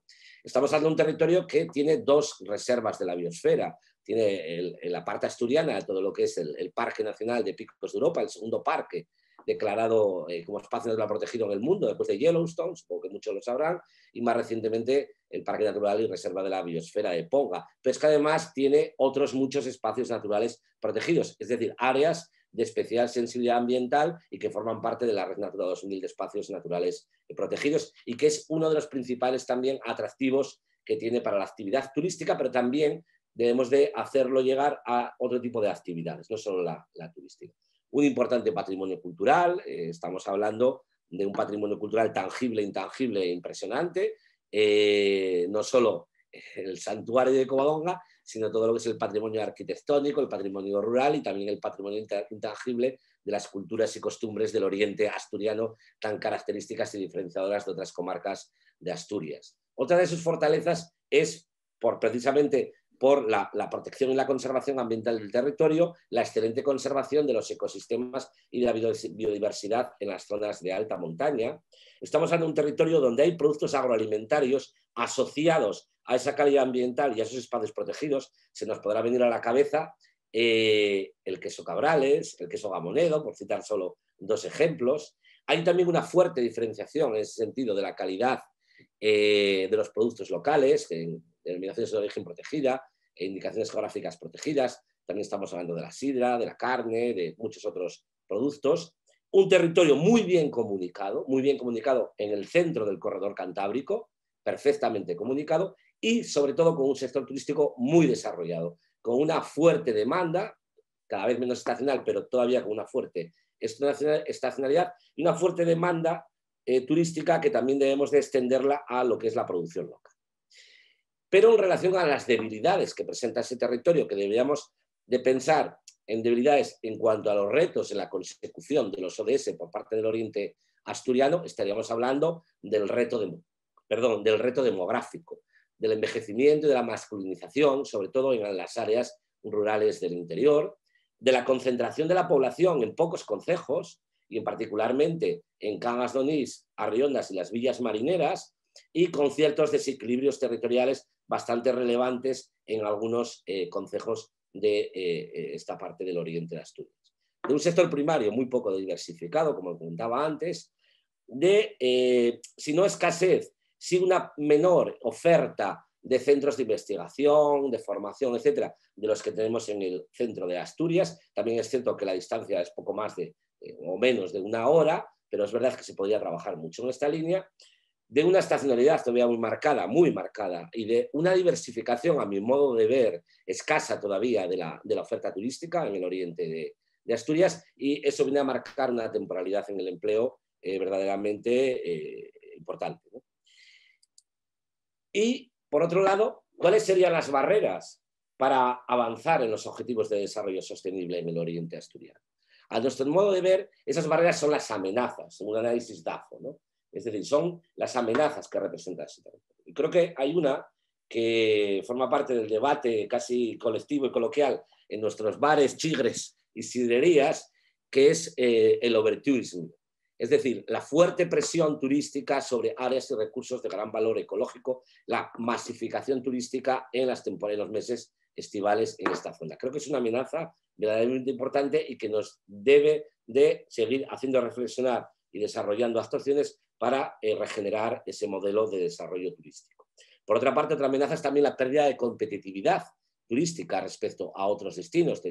Hablamos antes de que el turismo supone, grosso modo, en torno al 25% del PIB comarcal, incluso más seguramente, de esta región. El envejecimiento de las zonas rurales, el abandono del campo, también con muchas limitaciones relativas a la protección de los espacios naturales protegidos, es decir, a los planes de uso y gestión del Parque de Picos, del Parque de Ponga, etcétera, etcétera. Entonces, esto es también bastante relevante. Otra amenaza es que estamos en un territorio donde tiene una amplia superficie forestal que no está siendo usada, no está siendo utilizada. No existen planes de uso sostenible de esa superficie forestal, lo cual hace más sensible a crisis o desastres ambientales como pueden ser, por ejemplo, los incendios. Y no olvidemos tampoco la amenaza del cambio climático, que según los estudios de los expertos, esta zona del oriente de Asturias es una de las más sensibles al cambio climático del norte de España. Y por último, también otra amenaza es esa concentración del empleo en turismo y una baja diversificación productiva en la comarca. Pero por supuesto que el oriente de Asturias representa unas oportunidades impresionantes, que serían un poco las prioridades para avanzar en los objetivos de desarrollo sostenible. Estamos hablando de avanzar hacia un modelo de turismo sostenible, efectivo y real, un modelo de turismo sostenible inclusivo, responsable, ecoconsciente y que facilite un crecimiento equitativo y equilibrado de la actividad, no solo turística, sino del resto de sectores a lo largo de todo el año y en todo el territorio del oriente de Asturias, a partir de la diversificación en producto turístico y de la mejora de la calidad de la oferta turística, que no quiere decir que sea mala, ni mucho menos, es muy buena, pero se podría mejorar, sobre todo en determinados subsegmentos, de la puesta en valor de los servicios ecosistémicos, es decir, de todo lo que aportan los ecosistemas y la naturaleza en el oriente de Asturias, de promocionar aún más y potenciar las marcas de calidad y de origen, la innovación agroganadera y forestal, la producción ecológica, la posibilidad de que existan actividades que promuevan el uso de energías renovables, la implantación, me parece súper interesante, por las excelentes comunicaciones de la comarca, perdón, se me ha ido atrás, la implantación de nuevas industrias de bajo impacto, fundamentalmente ligadas a la innovación, a las tecnologías de información y de comunicación. Hay áreas industriales o de uso industrial en el territorio que pueden ser muy optimizadas en ese sentido, la atracción de migración no rural y de profesionales que se beneficien de las comunicaciones. De hecho, ahora que finalizó hace poco el verano, cuánta gente se quedó en el oriente teletrabajando, ¿no? Y creo que eso hay que promocionarlo y potenciarlo. Estamos ante un cambio de paradigma en el mundo del trabajo y en la sociedad en general, derivado de la pandemia del COVID-19, y yo creo que ese es un tema muy relevante para el Oriente, porque la calidad de vida que tenemos en el Oriente y el acceso a otras cuestiones es muy, muy importante. También otra oportunidad es las alianzas entre actores y cooperación territorial. Siempre es un reto en Asturias, un reto muy importante, esa cooperación, ese trabajar como comarca, como territorio, y el potencial de crecimiento sostenible en general de todos los sectores. Y ahora les voy a subrayar, si me permiten, alguna recomendación para la acción en relación a los objetivos de desarrollo sostenible. De un lado, desde la perspectiva del gobierno local, pero de otra parte, desde la perspectiva de la iniciativa o del sector privado. Empresas, emprendimientos, micropymes, pymes, autónomos, etc. me gustaría subrayar un aspecto, y es que cuando hablo de gobierno local entendemos que la responsabilidad, las funciones, las competencias del gobierno locales llegan hasta donde llegan. Estoy hablando de recomendaciones para la acción que tienen que ver también, obviamente, con esa coordinación, esa cooperación con el gobierno regional, las diferentes consejerías y con otras entidades e instituciones. Casos muy paradigmáticos, por ejemplo, Costas, Confederación Hidrográfica del Cantábrico, los organismos que velan por la conservación de los espacios naturales protegidos, etcétera, etcétera, etcétera. Es decir, que no estamos hablando de ayuntamientos o de mancomunidades, sino de gobierno local en el sentido de aquellas personas o entidades o instituciones que tienen una responsabilidad más cercana y más directa sobre el territorio y que deben de ejercer un rol de liderazgo esencial en el desarrollo sostenible. Me parece fundamental, absolutamente fundamental, ¿no?, en un escenario de gobernanza. Bien, en relación al objetivo de fin de la pobreza, yo creo que las recomendaciones para la acción fundamentales podrían ser muchas de todas esas metas que tienen relación, pero hablaría de trabajar en identificar grupos y personas en situación de vulnerabilidad, algo que ha venido a acentuar esta pandemia del COVID-19, teniendo en cuenta que, por ejemplo, ahora estamos hablando del municipio de Ponga, un municipio absolutamente rural, con una incidencia del COVID-19 muy potente ahora, ¿no? Y todo lo que tenga que ver con políticas y acciones para mejorar el bienestar social de personas vulnerables o en riesgo de exclusión. Y por supuesto también, y esto tiene que ver mucho con todo el extenso área de núcleos rurales del territorio, con asegurar el acceso a todos los hogares de servicios básicos, sanidad, educación, servicios sociales, asistencia social, etc. Todavía en el mundo que vivimos suceden cosas como cuando fue la última nevada en Asturias, si recuerdan a aquella señora de un pueblecito de Ponga o de Amieva, creo recordar, donde tuvo que subir el helicóptero a llevar unas medicinas de Citrón, etcétera, etcétera. Es decir, todavía tenemos núcleos rurales donde el acceso a servicios básicos no es fácil, no es fácil. Y desde la perspectiva del sector privado, pues obviamente yo creo que en relación con este objetivo tendría que ver todo lo que tiene que ver con asegurar también el acceso y provisión de servicios básicos y colectivos a esos colectivos y zonas rurales alejadas y promover productos y servicios accesibles. Desde la perspectiva del Objetivo de Desarrollo Sostenible 2, estaríamos hablando desde el gobierno local de apoyar a los pequeños productores de alimentos, ayudas, capacitación, creación de espacios de comercialización a pequeña escala.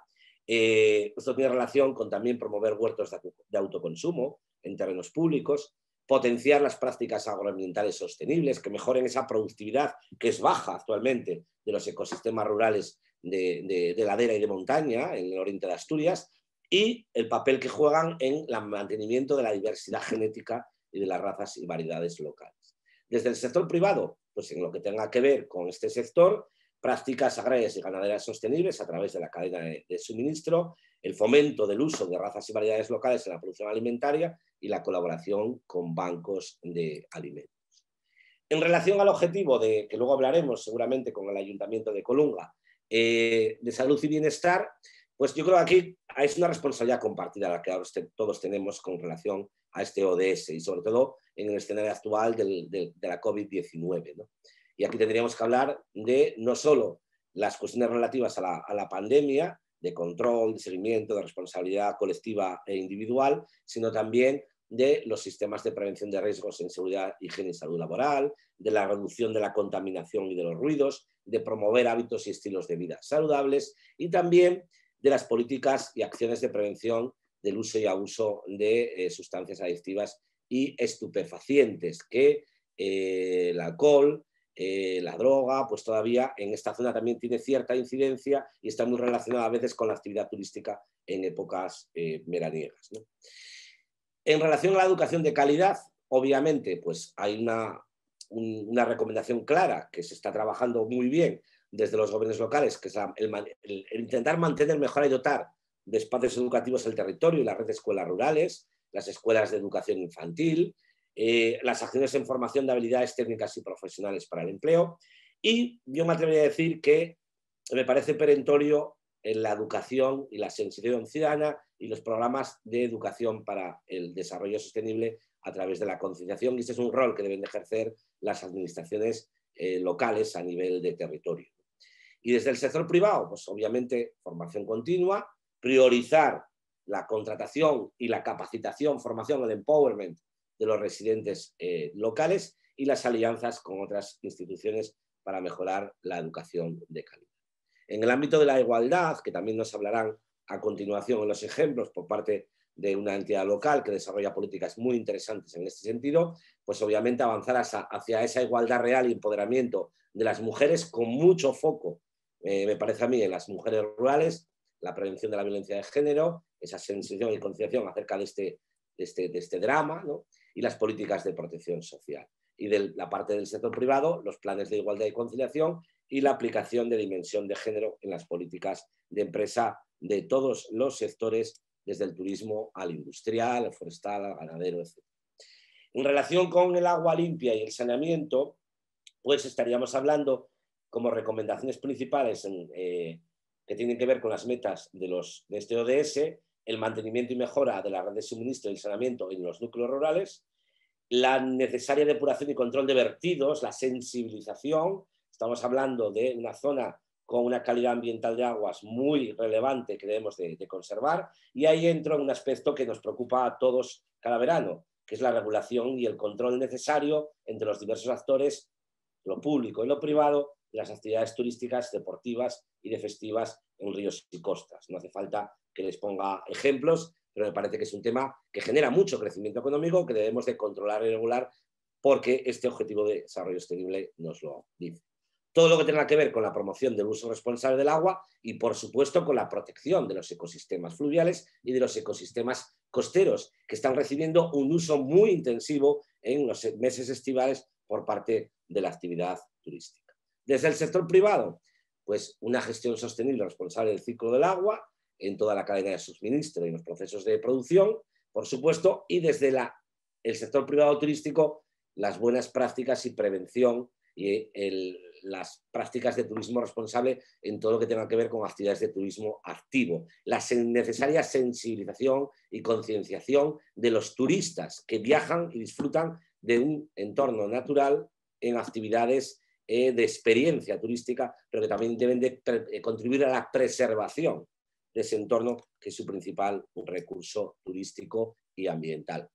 En relación con la energía, pues obviamente desde los gobiernos locales asegurar igualmente esos servicios básicos y el suministro de energía, pero también yo creo que es un tema que con la pandemia de la COVID-19 se va a acentuar, que es todo lo que es el apoyo a la pobreza energética en las comunidades, en particular en las comunidades rurales, pero también en las comunidades urbanas o periurbanas.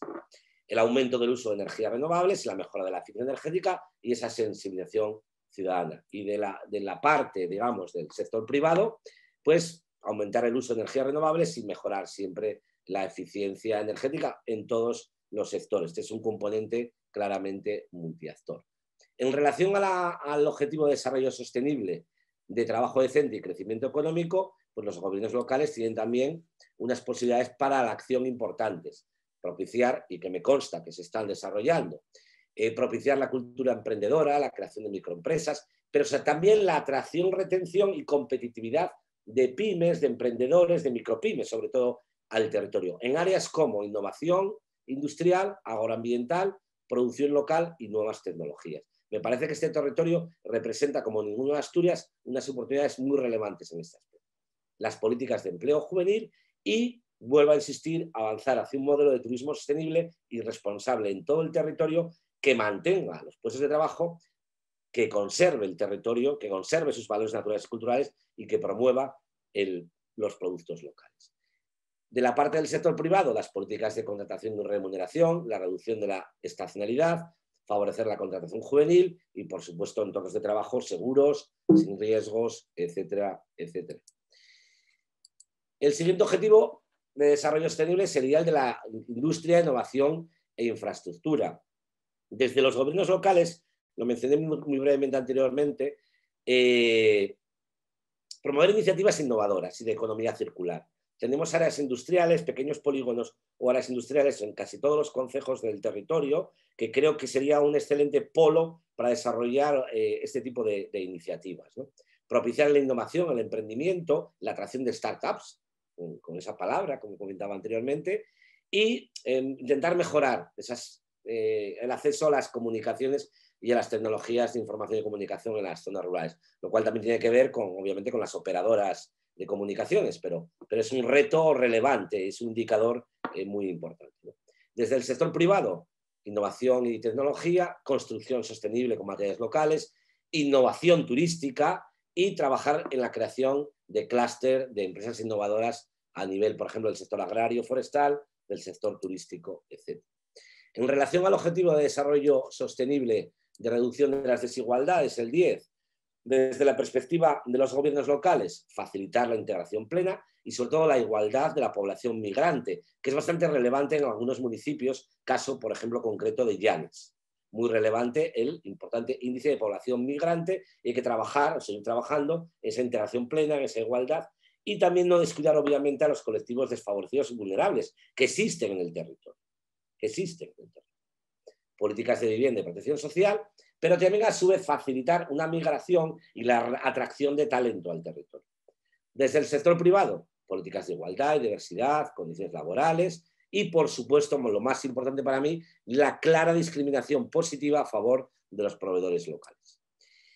El siguiente objetivo tiene que ver con avanzar hacia comunidades sostenibles y podríamos establecer como recomendaciones a la acción desde nuestra modesta visión y perspectiva algo que creemos que debe de servir también para reconvertir ese modelo turístico, ¿no? Que es ir poco a poco avanzando o reintegrando hacia modelos de urbanización inclusiva y sostenible en todo lo que es sobre todo el territorio, la franja litoral costera, la conservación y puesta en valor del patrimonio cultural y natural. Yo me hago la pregunta siempre, todos aquellos turistas de otras comunidades o de otros países que visitan el Oriente verdaderamente conocen nuestro patrimonio. Mejorar la calidad ambiental de las villas, de Arriondas, de Cangasonís, de Colunga, de Ribadesella, de Llanes, etc. La gestión de los residuos y la economía circular y también fortalecer ese vínculo interterritorial o intraterritorial entre las áreas urbanas, periurbanas y las áreas rurales. Desde la perspectiva del sector privado, todo lo que tenga que ver con contribuir a la conservación del patrimonio natural y cultural, la construcción sostenible con materiales locales y, por supuesto, vuelvo a insistir, el turismo sostenible porque es una actividad absolutamente clave y crítica para este territorio en la actualidad, con más de un 30 o aproximadamente un 30% del PIB. Ahí les dejo en la diapositiva, les enviarán luego la presentación, un desarrollo un poco mayor que está incluido en esta guía que les mencionaba anteriormente de Udalsarea 21 de la Sociedad Pública de Gestión Ambiental del País Vasco para los municipios en temas de ODS y creo que establece los lineamientos que son igualmente de aplicables aquí porque yo creo que además la problemática es la misma en el País Vasco que en el oriente de Asturias en este aspecto. En relación a producción y consumo responsables, ODS 12, desde los gobiernos locales, promover la contratación pública verde, el consumo responsable y el uso sostenible de los recursos, economía circular y mucha sensibilización. Y sobre todo también los gobiernos locales a nivel de ayuntamientos, a nivel sobre todo también de comarcas, avanzar en modelos de turismo sostenible que involucren a todos, absolutamente todos los actores de la cadena de valor turística en el territorio. Y esto es algo que debe de trabajarse y debe de fortalecerse, aunque me constan muchísimas iniciativas que se están desarrollando en esta parte por ayuntamientos como Colunga, por ayuntamientos como o comarcas como la comarca de la Sidra o otras comarcas interiores o otros ayuntamientos. Pero se debe trabajar mucho más en esta línea, muchísimo más. Desde el sector privado, el ecoetiquetado fundamental, sobre todo en relación con los productos locales, la reducción de desperdicios y, por supuesto, la gestión integral de los recursos. En relación al objetivo 14, me he saltado alguno que no tiene mucha relación con el territorio, el control de vertidos de aguas, el control de actividades en la costa, la limpieza de playas, control de calidad del agua, la protección ambiental de los ecosistemas marinos, playas, litoral, estuarios, etc. Velar por esa protección, pero también por la divulgación de los valores del litoral, que es Red Natura 2000, forma parte de la Red Europea de Espacios Naturales Protegidos, casi todo el litoral de la Franja Oriental de Asturias, y sensibilizar a los turistas para un uso responsable, porque creo que ahí todavía se debe trabajar mucho. Y por supuesto que se mantiene una importante actividad, todavía mucho menor, desgraciadamente, que antes, pero existe, favorecer ese mantenimiento y conservación del sector pesquero, de la industria conservera que existe en el territorio, además con puertos que son prácticamente míticos en Asturias, como es Lastres, como es Ribadesella, como es Llanes. Desde la perspectiva del sector privado, pues un poco en la misma línea. Y sobre todo también creo que el rol fundamental es gestionar actividades de ocio vinculadas al mar de una manera sostenible, porque están suponiendo impactos muy, muy relevantes en términos ambientales y socioecológicos para la costa del oriente de Asturias.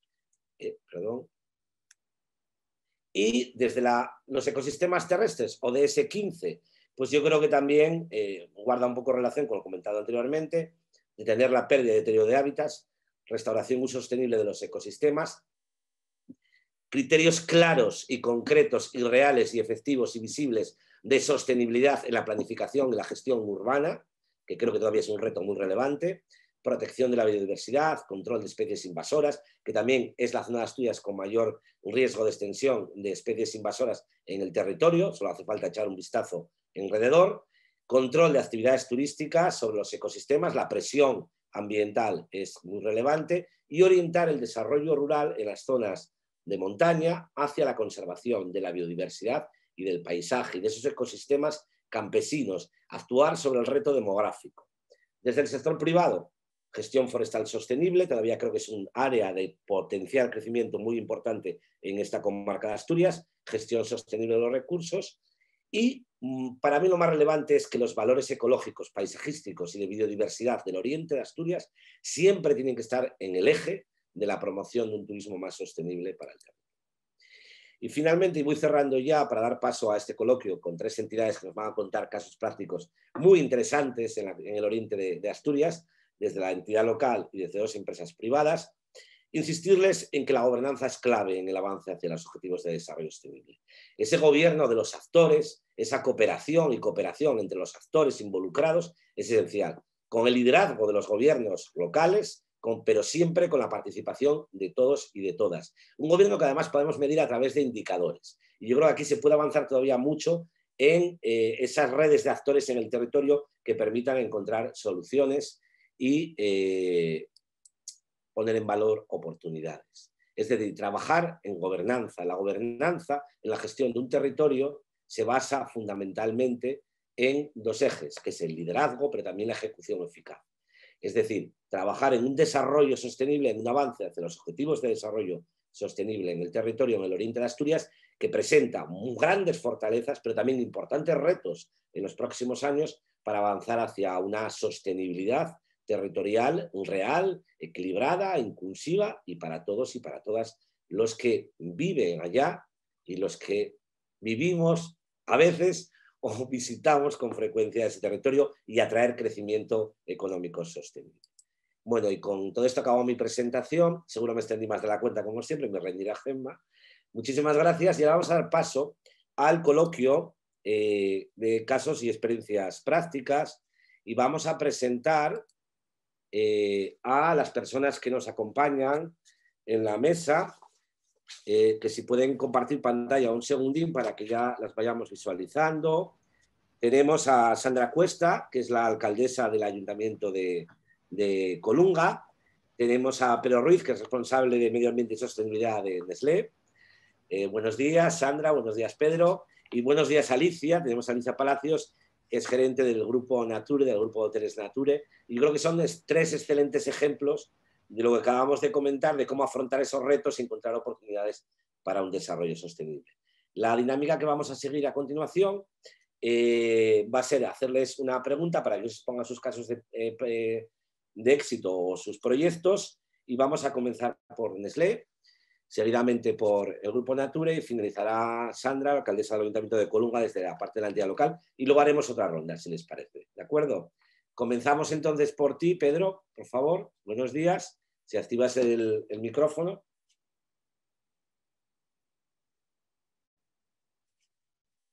Bueno, Pedro, por favor, el micrófono.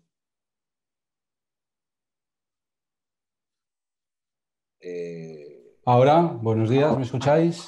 Sí, buenos días. Buenos días, Pedro. Vale. Pues vamos a ser muy concretos, ya muy directos con la primera pregunta, ¿no? Nestlé, que es una gran empresa multinacional del sector agroalimentario, ubicada en el territorio, concretamente en Sevares, en Parres. ¿Cuál es la contribución de Nestlé a los ODS en términos generales? ¿Y cuál puede ser la aportación que hacéis desde esta fábrica de Sevares a los ODS? ¿Qué nos puedes contar? Vale, pues muchas gracias, Jorge, por darnos la oportunidad de compartir nuestra experiencia y nuestro alineamiento con los ODS. Y muy rápidamente, en Nestlé, en España, pues estamos ubicados, tenemos 10 centros de producción a lo largo de toda la geografía española. Con estas cifras y concretamente en Asturias, pues tenemos las plantas de Sevares y de Gijón.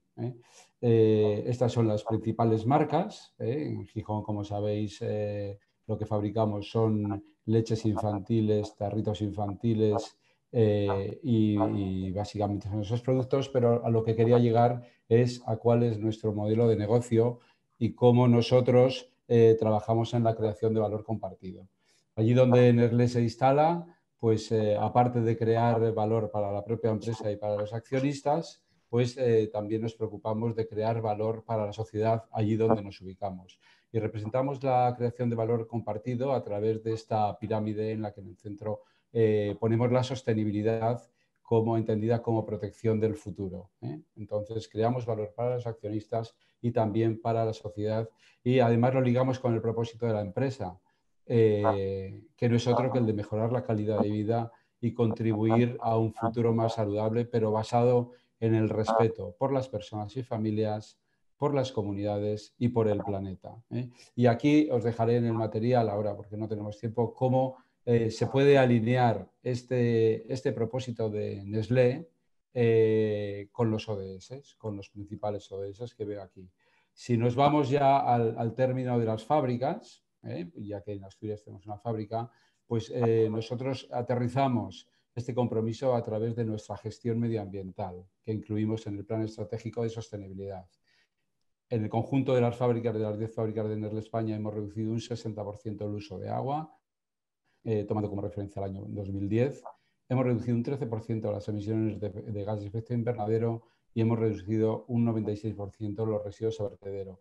Y si lo aterrizamos a la fábrica de Sevares y tomamos el periodo 2013-2018, pues aquí también, mediante diversos proyectos de utilizar agua en circuitos cerrados, hemos ahorrado un 27% en el uso de agua. Hemos disminuido en un 38% las emisiones de gases de efecto invernadero. Toda la energía eléctrica que compramos cuenta con garantías de origen renovable y hemos reducido los residuos a vertedero. Aquí en el 2018 era un 97%, ahora ya es un 100%. No hay nada de la fábrica de Sevares que vaya a vertedero, sino que toda la valorización.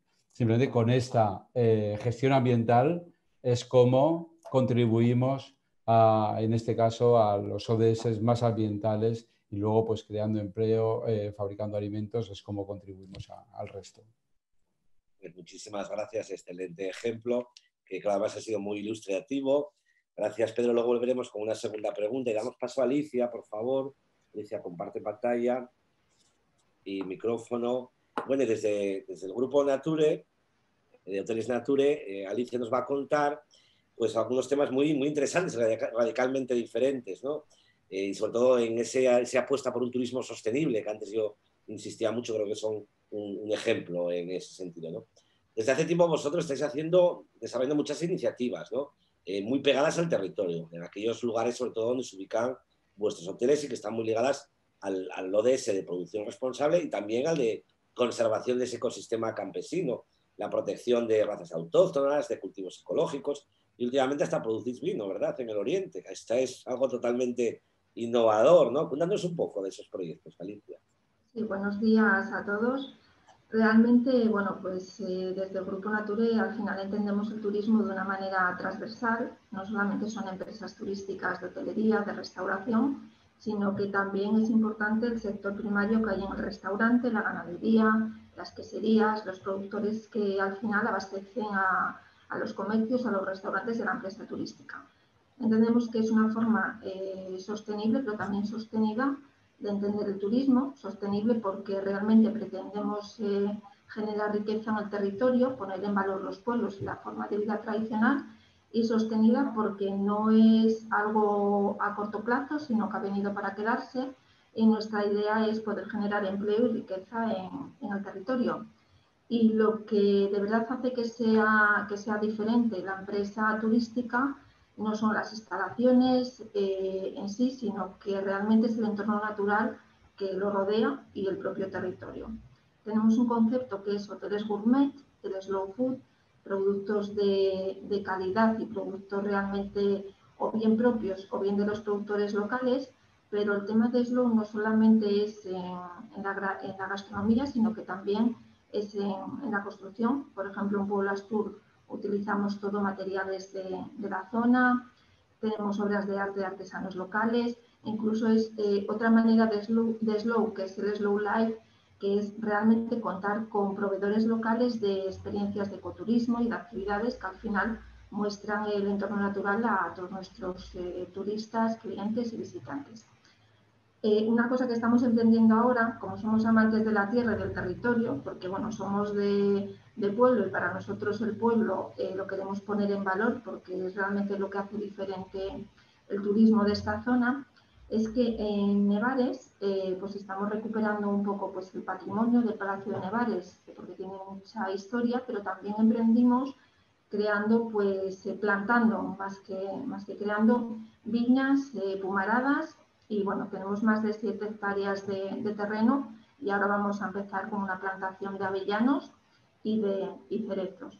Entonces, aparte de lo que es la plantación agroalimentaria, estamos creando una industria que es algo totalmente diferente, nuevo para nosotros, que es poder, bueno, pues elaborar vino y poder hacer esa transformación de esos productos de la tierra y realmente pues no solamente apostar por el slow food con proveedores locales, sino también apostar por un producto propio y después también sensibilizar al turista y a nuestro cliente, pudiendo mostrar pues esas instalaciones, esa bodega y bueno, y a futuro poder tener un enoturismo y un producto turístico global y cerrado.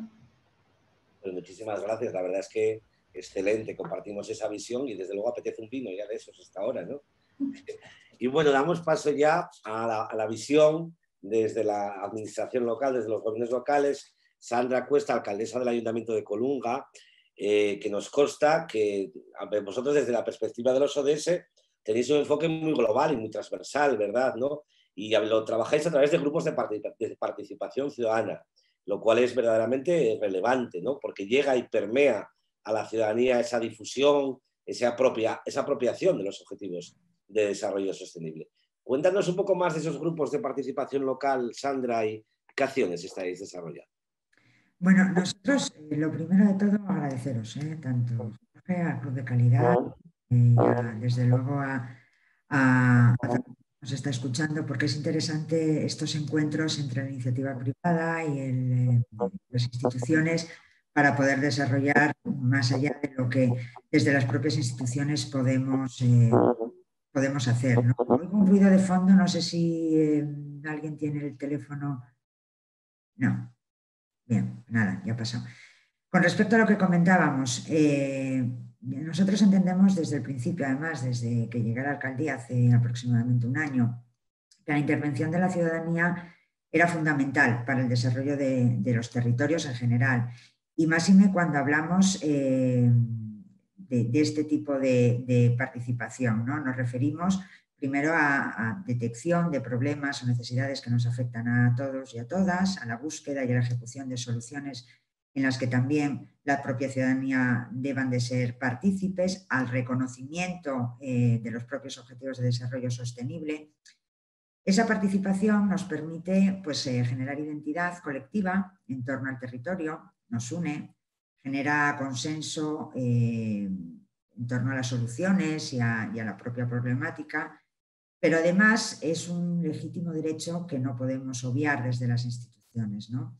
La labor de un ayuntamiento entendíamos que es, bueno, como escalón primero, como la administración más próxima al territorio, los alcaldes, las alcaldesas, los concejales formamos parte de este territorio, vivimos aquí, nuestros hijos van a las mismas escuelas, nos encontramos con la misma problemática para desarrollar nuestra actividad económica o nuestro propio sistema de vida que cualquier ciudadano y ciudadana. Y lo que teníamos que hacer desde la institución era, bueno, pues facilitar esa participación, darle un marco legal, dar a conocer los recursos económicos y jurídicos, que creo que son fundamentales para que esa participación llegue a buen puerto. A fin de cuentas, pues eso, estructurar y dar a conocer los propios cauces de participación, porque en el lado contrario nos íbamos a encontrar pues con un abstencionismo social, con la apatía, con el desánimo, con la desconfianza producido por la falta precisamente de contacto directo con la sociedad, ¿no? Por parte de las instituciones. Tenemos que tener en cuenta que además, como bien decías en tu introducción, Jorge, Colunga es un municipio de apenas 3.200 habitantes diseminados en casi 100 kilómetros cuadrados, con una población muy envejecida, que si bien la mitad del territorio vive en la zona, en la villa, ¿no? En la capital del concejo, el resto vive en núcleos rurales muy dispersos que distan, yo misma vivo en una aldea a 10 kilómetros de Colunga capital, que a su vez tiene 10 barrios dispersos también entre ellos, y eso hace difícil, muy difícil estructurar la participación de la gente y acercarla a la institución. Pero creo que lo hemos conseguido, y además hay un elemento muy sencillo que durante esta pandemia ha jugado un papel fundamental para que esa comunicación siguiese fluyendo y a la cual tenía acceso prácticamente toda la población, independientemente de la edad o de sus aficiones o de sus iniciativas, y fueron los grupos de WhatsApp. Creamos grupos de WhatsApp en todos los sentidos y eso nos ha permitido tener, concretamente hablo de la pandemia, ¿no? Luego hablaremos de casos más concretos, de otro tipo de iniciativas que hemos puesto en marcha. Pero durante la pandemia nos permitió evitar el aislamiento de muchísima gente que vivía en la zona rural, nos permitió crear redes ciudadanas que hacían seguimientos precisamente pues, a las personas mayores que vivían muy alejadas de la zona urbana, y nos permitió mantener un contacto muy directo desde la institución, desde el propio ayuntamiento, con prácticamente, yo me atrevería a decir que con toda la ciudadanía. Y eso también ha facilitado el que esos grupos de participación que estaban empezando a generar iniciativas se hayan ampliado, se hayan consolidado y cuenten con muchísimos más participantes. Creo... tu audio, por favor, Jorge. Sí, ya. Pues muchísimas gracias, Sandra, por contarnos cómo funcionan esos grupos, y luego nos contarás alguna iniciativa de proyecto concreto más. Vamos a seguir una segunda ronda y volvemos a Nestlé. La pregunta va a ser muy concreta, Pedro. Ahora no se deja de hablar de que vivimos en una nueva normalidad, ¿no? Una nueva normalidad que va a cambiar, o está cambiando ya, los modelos de consumo y de comportamiento ciudadano, ¿no? ¿Qué proyectos afrontáis en relación con esa nueva normalidad y cómo afrontarla y que tengan que ver con el desarrollo sostenible? Pues mira, esta pandemia lo que ha hecho ha sido reafirmar el cuaderno de ruta que teníamos ya preparado sobre sostenibilidad, y os voy a poner 3 ejemplos muy rápidos de cómo nos vamos a alinear con el compromiso, por ejemplo, de descarbonización, ¿no? Y alineado con la acción por el clima, con el ODS número 13. Por ejemplo, vamos a montar una caldera de marro de café en nuestra fábrica de Gerona, que utiliza el propio residuo del proceso de fabricación de Nescafé, que es pozo de café, como combustible para generar la energía necesaria en el proceso. Esto es un proceso será de combustión sin emisiones, y bueno, es un proyecto grande de una inversión de 17 millones de euros que cuenta con la instalación de una caldera de 22 toneladas hora. Y ese es el primer proyecto porque era la fábrica que más energía consume, pero se extenderá a calderas de emisiones cero en todas las fábricas, incluida la fábrica de Sebares en los próximos ejercicios. Otro ejemplo que tenemos, también ligado a la producción local, es la iniciativa Solís Responsable, una de nuestras marcas, tomate Solís, que se cultiva en Extremadura, y mediante el asesoramiento técnico de buenas prácticas ambientales a los ganaderos, se ha lanzado esta iniciativa Solís Responsable de optimización de uso de agua, de control natural de plagas y de minimización de uso de fertilizantes. Esto ha permitido pues, ahorrar 930 millones de litros de agua, un 14% de menos productos para control de plagas, un 9% menos de fertilizantes y también la fábrica de miajadas es residuo cero. Con lo cual esto da una oportunidad a la marca para relanzarse y el marketing poder explicar las acciones medioambientales de la marca. Y un tercer ejemplo pues son nuestros compromisos en plásticos. Ya sabéis, la guerra al mundo del plástico y sobre todo al littering o al agua que aparece en las playas y en el mar. Entonces, desde Nestlé nos comprometemos a que en 2025 el 100% de nuestros envases serán reciclables o reutilizables, de que recogeremos más del 90% de las botellas y serán recicladas y de que además incorporaremos contenido de plástico reciclado en nuestros envases para generar un mercado de plástico reciclado. Y aquí, para finalizar, estos son algunos de los ejemplos, que es un snack y es envuelto en papel, el conjunto de las 6 botellas de Nestlé Aquarel envuelto con plástico reciclado, un formato de Nesquik también en papel y unas agrupaciones de tomate solís ya sin plástico. Estos serían los principales proyectos alineados con esa Agenda 2030 y aquí os dejo mi correo si hubiera algún contacto posterior, dada la rapidez con la que estamos exponiendo estos temas. Muchísimas gracias y muchas gracias por la concreción y la rapidez. Sigo diciendo, da hambre las presentaciones. Y pasamos de nuevo a Alicia, desde la perspectiva del sector turístico. Alicia, nos has contado antes cómo integráis un poco el concepto de desarrollo, de turismo sostenible en vuestros hoteles, ¿no? Y creo que es algo fundamental y en ese sentido me consta que sois líderes, ¿no? En esta parte y aparte con un concepto muy arraigado al territorio. Lo que queríamos que nos contaras ahora un poco más es la parte desde el huésped, ¿no? ¿Cómo perciben los huéspedes, los clientes, esas cuestiones que hacéis en relación con el turismo más sostenible, más responsable? Si forman parte de vuestra experiencia huésped, ¿no? ¿Cómo lo perciben los clientes? Sí, pues a ver, los clientes cuando llegan a los hoteles, por ejemplo a Pueblo Astur, lo primero que se encuentran es con un anfitrión.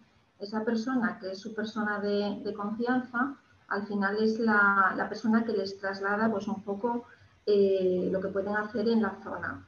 Entonces les planifica un poco la estancia, les recomienda pues actividades de ecoturismo, les acompaña a ver los huertos, incluso si el cliente quiere hacer pues un taller gastronómico puede recoger los productos en la huerta y después puede cocinarlos él mismo con uno de nuestros chefs.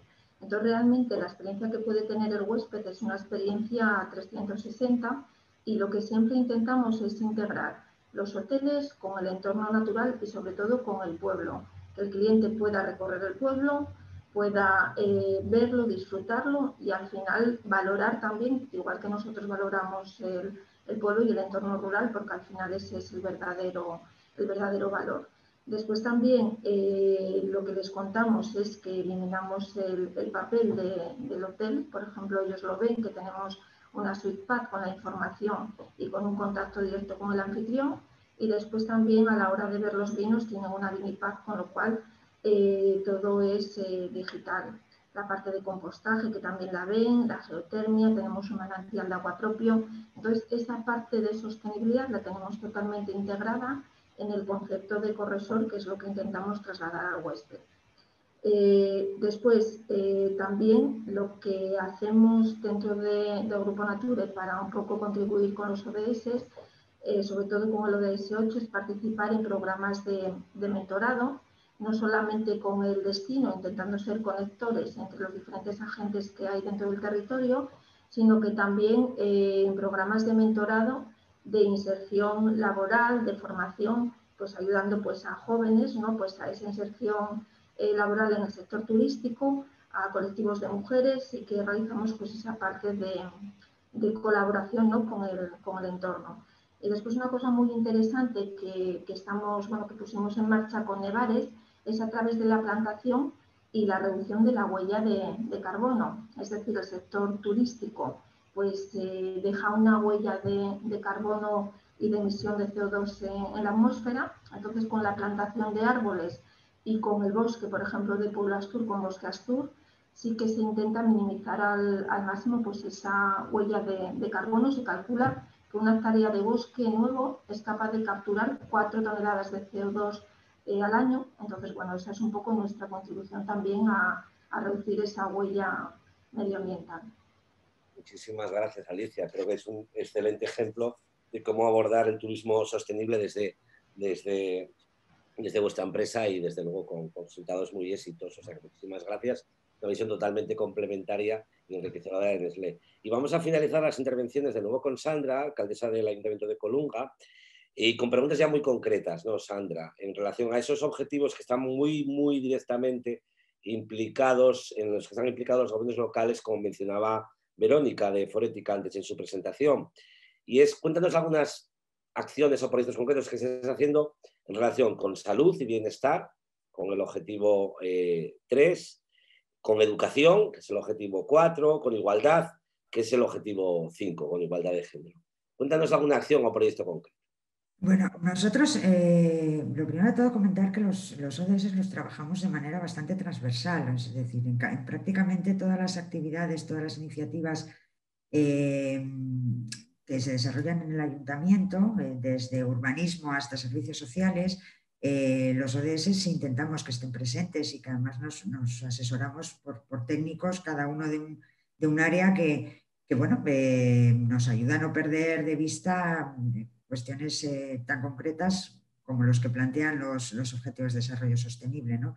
Respecto a lo que me comentabas, Jorge, lo que me preguntabas, bueno, mira, hablando del objetivo 3 de salud y bienestar, nosotros pusimos en marcha ya hace un año, pusimos en funcionamiento una mesa intersectorial de salud en el concejo, que se fundamentaba en la implicación de agentes de salud, de personas, de vecinos, vecinas vinculadas a distintos sectores de población y que iban desde el alumnado del Instituto de Enseñanza Secundaria de Luces hasta las asociaciones de mayores, pasando por grupos de montaña, grupos de mujeres. Estas personas son nuestros agentes de salud y son los multiplicadores de la información, son dinámicos y además son proactivos, con lo cual todas esas iniciativas que se toman desde la mesa de salud tienen una difusión y una participación con un calado importante en el concejo. Luego además se han organizado talleres en los colegios pues, de educación para la convivencia, de alimentación saludable a través de una nutricionista, con adquisición, bueno, lo que pretendíamos era fomentar la adquisición de hábitos saludables de alimentación, tanto con el alumnado de los centros educativos como con las familias. Talleres de educación afectivo-sexual dentro de los planes comarcales. Antes hacía referencia a nuestro trabajo comarcal en el Ayuntamiento de Colunga, dentro del ámbito de la comarca de la Sidra, y se impartió, como te decía, a través del Plan Comarcal de Prevención de Drogas y en la Agenda de Igualdad de Oportunidades del que disponemos en la comarca. Y también se organizó un taller educativo de educación sexual dirigido a familias en los coles. Hemos organizado talleres de cultivos hortícolas ecológicos donde se trabajan distintos aspectos, además de, lógicamente, los propios cultivos, ¿no?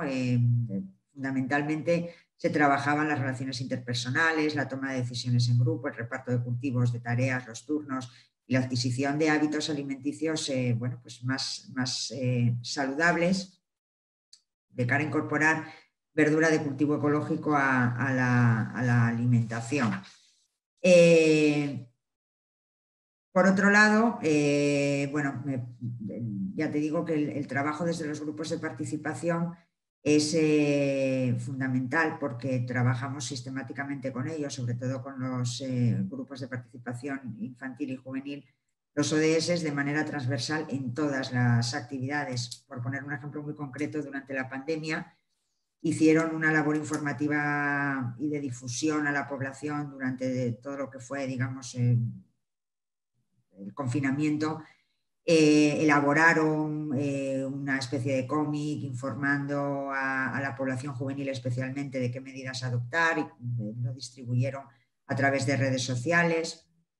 Ya te digo que trabajamos conjuntamente con el movimiento asociativo a través de la propia mesa de salud, con los centros escolares y con los grupos tanto con las familias como con el alumnado y con los grupos de participación infantil, con lo cual la información llega y la participación es realmente interesante. En cuanto a educación de calidad, tenemos también mesas de trabajo con los centros escolares. Por ejemplo, durante la pandemia hubo una colaboración muy estrecha entre los centros escolares y en los ayuntamientos. Como sabéis, bueno, la consejería facilitó dispositivos, ¿no?, para que el alumnado se pudiera conectar y pudiera seguir a nivel digital, no por videoconferencia o a través de los programas que gestionaban desde los centros educativos, pudiera seguir con el aprendizaje. Y bueno, lo que hicimos nosotros casi de manera inmediata, o sea, creo que a la semana de haber confinado a la población, lo que hicimos fue distribuir los ordenadores que teníamos en los CDTL, en los telecentros, entre la población más vulnerable, y luego, con la ayuda además de la propia consejería, les facilitamos las conexiones para que, bueno, pues intentar disminuir la brecha digital en el alumnado del concejo. Y con los más pequeños lo que hacíamos era, pues a través de la policía local, les hacíamos llegar directamente, ya insisto en que somos un núcleo rural bastante disperso, en formato papel, pues eso, para sobre todo los más pequeñines y, bueno, determinadas personas que a lo mejor no tenían medios o conocimientos en sus familias para poder acceder. Garantizamos además, por otro lado, el acceso a la cultura y a las actividades de ocio y tiempo libre con una amplia oferta de actividades municipales prácticamente gratuitas, ¿no?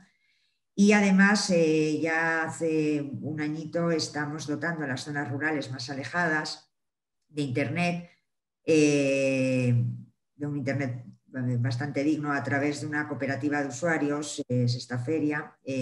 Dotamos a cada población, concretamente a su centro social, de ese sistema de Internet mediante Wi-Fi, lo que ha mejorado bastante la conectividad en las zonas rurales. En cuanto al ODS 5, igualdad de género, pues hemos trabajado talleres en los centros educativos en torno al 8 de marzo, Inventoras, otro taller que también tuvo muy buena acogida. Organizamos un espectáculo de danza en Lastres este verano, en agosto. Bueno, la población en este concejo se cuadruplica durante la época estival, hablando precisamente o denunciando precisamente la violencia que se ejerce contra las mujeres. Volviendo al trabajo desde los grupos de participación, pues hemos trabajado con ellos también varios talleres y con el instituto, Ligar no es cazar, que se ha desarrollado tanto en el Instituto de Enseñanza Secundaria como en los propios centros educativos. Han organizado charlas y conferencias en el IES, bueno, con mujeres hablando sobre la igualdad, especialmente sobre la igualdad en la zona rural. Se han hecho varios actos de sensibilización, una marcha, por ejemplo, ¿no?, que se hace en torno al 25 de noviembre, y dinámica con lectura y reparto de mensajes contra la violencia de género. Procuramos que cuando hacemos presentaciones de libros traemos normalmente un número importante, hacemos en ese sentido una discriminación, yo creo que positiva, de mujeres a presentar libros. Las obras de teatro que desde el área de cultura se desarrollan, bueno, todo lo que son artes escénicas tiene mucho que ver sobre educación para la igualdad y sobre denuncia de las desigualdades también en la zona rural. Se hizo un diseño de una imagen, Conecta, para plasmar todo ese material de sensibilización que también se trabajó desde los grupos de participación a través, bueno, eran unos cables de colores que representaban diferentes chicos, chicas con diversas personalidades, modos de pensar y de ser, pero fluyen unos al lado de otros. O sea, se trabaja muchísimo con los chavales más jóvenes y con las familias de esos chicos y chicas. Como os digo, desde el área de cultura, de manera absolutamente transversal, se trabaja todo el tema de igualdad. Se me viene así ahora a la memoria un evento que organizamos, 3 canciones, 3 cuadros contra la violencia de género. Se organizó una conferencia con participación de mujeres de toda la comarca en torno al 8 de marzo. Como decía antes, las marchas contra la violencia de género. Y yo creo que una de las cosas, ¿no?, de los elementos que esta dinamización de la participación ciudadana y de que sean las propias asociaciones quienes generen identidad en tanto a su territorio como a los objetivos de desarrollo sostenible, creo que uno de los elementos, o no sé si llamarlo elementos, ¿no?, pero una de las consecuencias muy positivas que ha tenido son la creación de los consejos de participación ciudadana, que están trabajando, que están participando, que son ellos los que además nos empiezan a pedir. Colunga tenía un movimiento asociativo importante en cuanto a número, pero muchas de las asociaciones estaban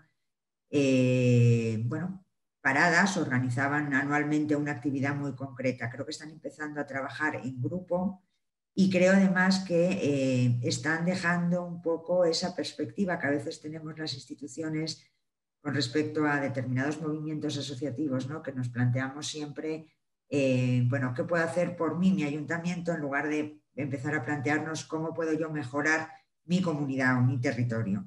Y creo que en ese sentido el trabajo que hemos hecho desde los Objetivos de Desarrollo Sostenible a través de todos estos talleres, de todos estos eventos culturales, ha servido para empezar a tener una idea mucho más colectiva. Empiezan a surgir términos como economía circular, como grupos de autoconsumo, como plataformas locales de pequeños comerciantes. Eso está surgiendo precisamente de los grupos de participación ciudadana. Muy bien, Sandra, muchísimas gracias. La verdad es que me ha encantado esa aproximación a la diversidad y también esa aproximación al territorio rural, y precisamente lo que estabas comentando ahora guarda relación con la pregunta que nos hacía uno de los participantes en el taller, con lo cual le voy a dar paso a Gemma para que retomar el inicio, ¿verdad? Muchas gracias, Alicia, Pedro, Sandra, y creo que había una pregunta por ahí sin contestar todavía. Sí, le acabamos de dar la palabra a Íñigo Álvarez, que si quiere activar su micro puede plantear su reflexión. Íñigo, ¿estás por ahí? Si activas el micro te podemos oír. No sé si me oís ahora. Perfecto, sí. ¿Sí me oís? Sí. Vale, muy buenos días a todos y a todas. Muchas gracias al Club de Calidad por organizar estas sesiones, porque la verdad es que en las dos que he participado bastante interesantes. Y me ha parecido muy buena la presentación que ha hecho Jorge, que igual mi reflexión se adelantaba en exceso y tenía que haber esperado a atenderle a Jorge en su presentación. Yo la reflexión que os hacía y que os lanzaba esta mañana iba un poco al hilo de lo que comentaba Jorge, del proceso que se está llevando a cabo en Euskadi. No sé si no me puedo extender mucho, me imagino, pero si me dais un minuto os lo explico rápidamente. No sé si tengo ese minuto, Gemma. Un minuto, venga. Vale, rápido. En Euskadi, Gobierno vasco definió su propia Agenda 2030 entre 2017 y 2018, y luego puso en marcha un grupo de trabajo multinivel de cogobernanza aquí las diputaciones forales son muy potentes, tienen mucho peso, entre las diputaciones forales, los ayuntamientos de las capitales de los 3 territorios históricos y el propio gobierno vasco, para configurar una agenda de país. Y el tema de 2030, Gurudal Agenda, que la traducción sería como nuestra Agenda 2030 a escala local, es un proceso que se ha lanzado desde el Gobierno vasco, bueno, se lanzó en junio, pero sobre todo se está implementando ahora en los meses de septiembre y octubre, y son sesiones de trabajo presenciales que estamos haciendo con los ayuntamientos y las comarcas en cada uno de los territorios históricos. Y en ese sentido, como bien decía Jorge, podemos tener cierto parecido entre Asturias y Euskadi en cuanto al tamaño y a la diversidad de municipios, que son municipios medios o medianos y pequeños, y lo que estamos detectando es que hay un gran desconocimiento en la escala local sobre lo que implica la Agenda 2030 y cómo bajar una estrategia que está definida a nivel mundial y que tiene una literatura para 195 países, cómo la bajas a la escala local de un municipio de 15, 10, 5, 1000 o 500 habitantes. Bien los concejos que puede haber en el oriente de Asturias, nosotros hemos tenido bastante relación por un proyecto europeo con Cabrales y con Peñamellera Alta, o en cualquier otra zona. Entonces, lo que detectamos es que hay una falta de información y sensibilización, sobre todo a alcaldías y concejalías, porque van a ser claves para traccionar este tipo de procesos. Y veo que Jorge tenía como referencia la guía de Udalsarea 2030, que es la red de municipios vascos por la sostenibilidad que tiene puesta en marcha IOBE, que es la sociedad pública del Gobierno vasco para la gestión medioambiental, y simplemente hacer una puntualización. Sí es cierto que se está tomando como una guía de referencia, ya no solo a nivel de Euskadi, sino a nivel del conjunto del Estado, pero tengamos en cuenta que es una guía diseñada desde una sociedad pública de un perfil medioambiental, y que el análisis, por ejemplo, que hace de los 17 Objetivos de Desarrollo Sostenible y de las 169 metas, hay que hacerlo con unas gafas un pelín más amplias, un poquito más amplias, desde una perspectiva más integral. Entonces, básicamente era esa reflexión, ver si realmente se percibe también, bien en Asturias o en el caso de Forética desde la Comunidad de Madrid, esa necesidad que pueden tener los ayuntamientos y las comarcas de verse respaldados en procesos como este, que muchas veces se bajan desde instituciones a nivel estatal o a nivel autonómico y que no tienen muchas veces en cuenta o no tienen el tacto suficiente con las necesidades que puede tener la escala local, y más en un momento actual como es el de esta pandemia, en el que los municipios ya no solo tienen prioridades, sino que también tienen que compatibilizarlas con las urgencias que se les genera. Sin más, muchas gracias. Pues muchas gracias por tu aportación, por contarnos lo que hacéis en el País Vasco, que siempre estamos atentos, ¿no?, para tener en cuenta vuestras como buenas prácticas. Y por alusiones, Sandra, no sé si quieres comentar algo, o Jorge. Incluso Jorge, ¿sí? Sí. Bueno, no, muy rápido, coincido plenamente con la visión que nos ha contado Íñigo, cierto, también cierto de que, no en relación ya con la guía, que me parece siempre han sido muy buenas las que publica la Sociedad Pública de Gestión Ambiental del País Vasco, sino que la sostenibilidad hay que verla siempre con unas gafas muy amplias. Yo creo que la visión que nos ha dado Sandra, muy pegada al terreno, es muy interesante. Ir más allá de lo ambiental y de esos temas más globales, sino pegarlo a lo local y a lo social. Y yo la preguntaba, te puede contestar mejor Sandra, porque es un municipio de los que estamos hablando. Sí, porque además yo te tengo que decir que he seguido muy de cerca el tema del gobierno vasco. Sé que es muy estrechamente con Jaime Izquierdo y bueno, yo soy muy fan de todas las publicaciones que ha hecho Jaime Izquierdo a lo largo de la historia, ¿no? Y estoy totalmente de acuerdo contigo. Muchas veces se fundamenta en que no tenemos recursos, realmente. O sea, Columna hablaba antes, mi municipio tiene 100 kilómetros cuadrados, está afectado por un montón, o sea, es decir, por cuota, por costas, por patrimonio, por red. Entonces, muchas veces la visión real que tenemos los propios, la propia institución y sobre todo el colectivo, ¿no?, la ciudadanía, choca total y absolutamente de manera frontal. Determinadas iniciativas chocan con la propia administración, que además estamos, y vosotros lo sabéis, hiperjudicializados, hiperfiscalizados, y que a la hora de hacer algo mucho más fluido resulta realmente complicado. Y sobre todo, insisto, la falta de recursos. O sea, los recursos que tenemos son de los ayuntamientos. Al final tenemos muchas competencias, pero realmente tenemos pocas. O sea, no tenemos capacidad para gestionar esas competencias que de manera sistemática nos llueven todos los días, ¿no? Muy bien, pues muchas gracias, Sandra. Íñigo, gracias de nuevo por tu participación. Y como ya nos hemos pasado de tiempo bastante, vamos a cerrar este taller. Gracias a todos, a Alicia, Grupo Nature, Pedro, Nestlé, Sandra, Jorge. Nos veremos en el siguiente, que es el lunes que viene, en el que bajaremos los ODS al terreno de las cuencas en Asturias. Marino, no sé si quieres comentar algo. Nada, no, muchísimas gracias a todos. No quiero retrasarlo más, pero sí que me ha parecido súper interesante. De verdad, Sandra, muchísimas gracias. Gracias a todos los participantes. Y nada, nos vemos en el siguiente para hablar de las cuencas, del caso de las cuencas. Muchísimas gracias. Gracias a todos. Hasta El martes, es el martes, Gemma, no el lunes, el martes. El lunes es fiesta, es verdad. El martes 13. Muy bien. Venga, hasta la próxima. Muchísimas gracias. Gracias a todos.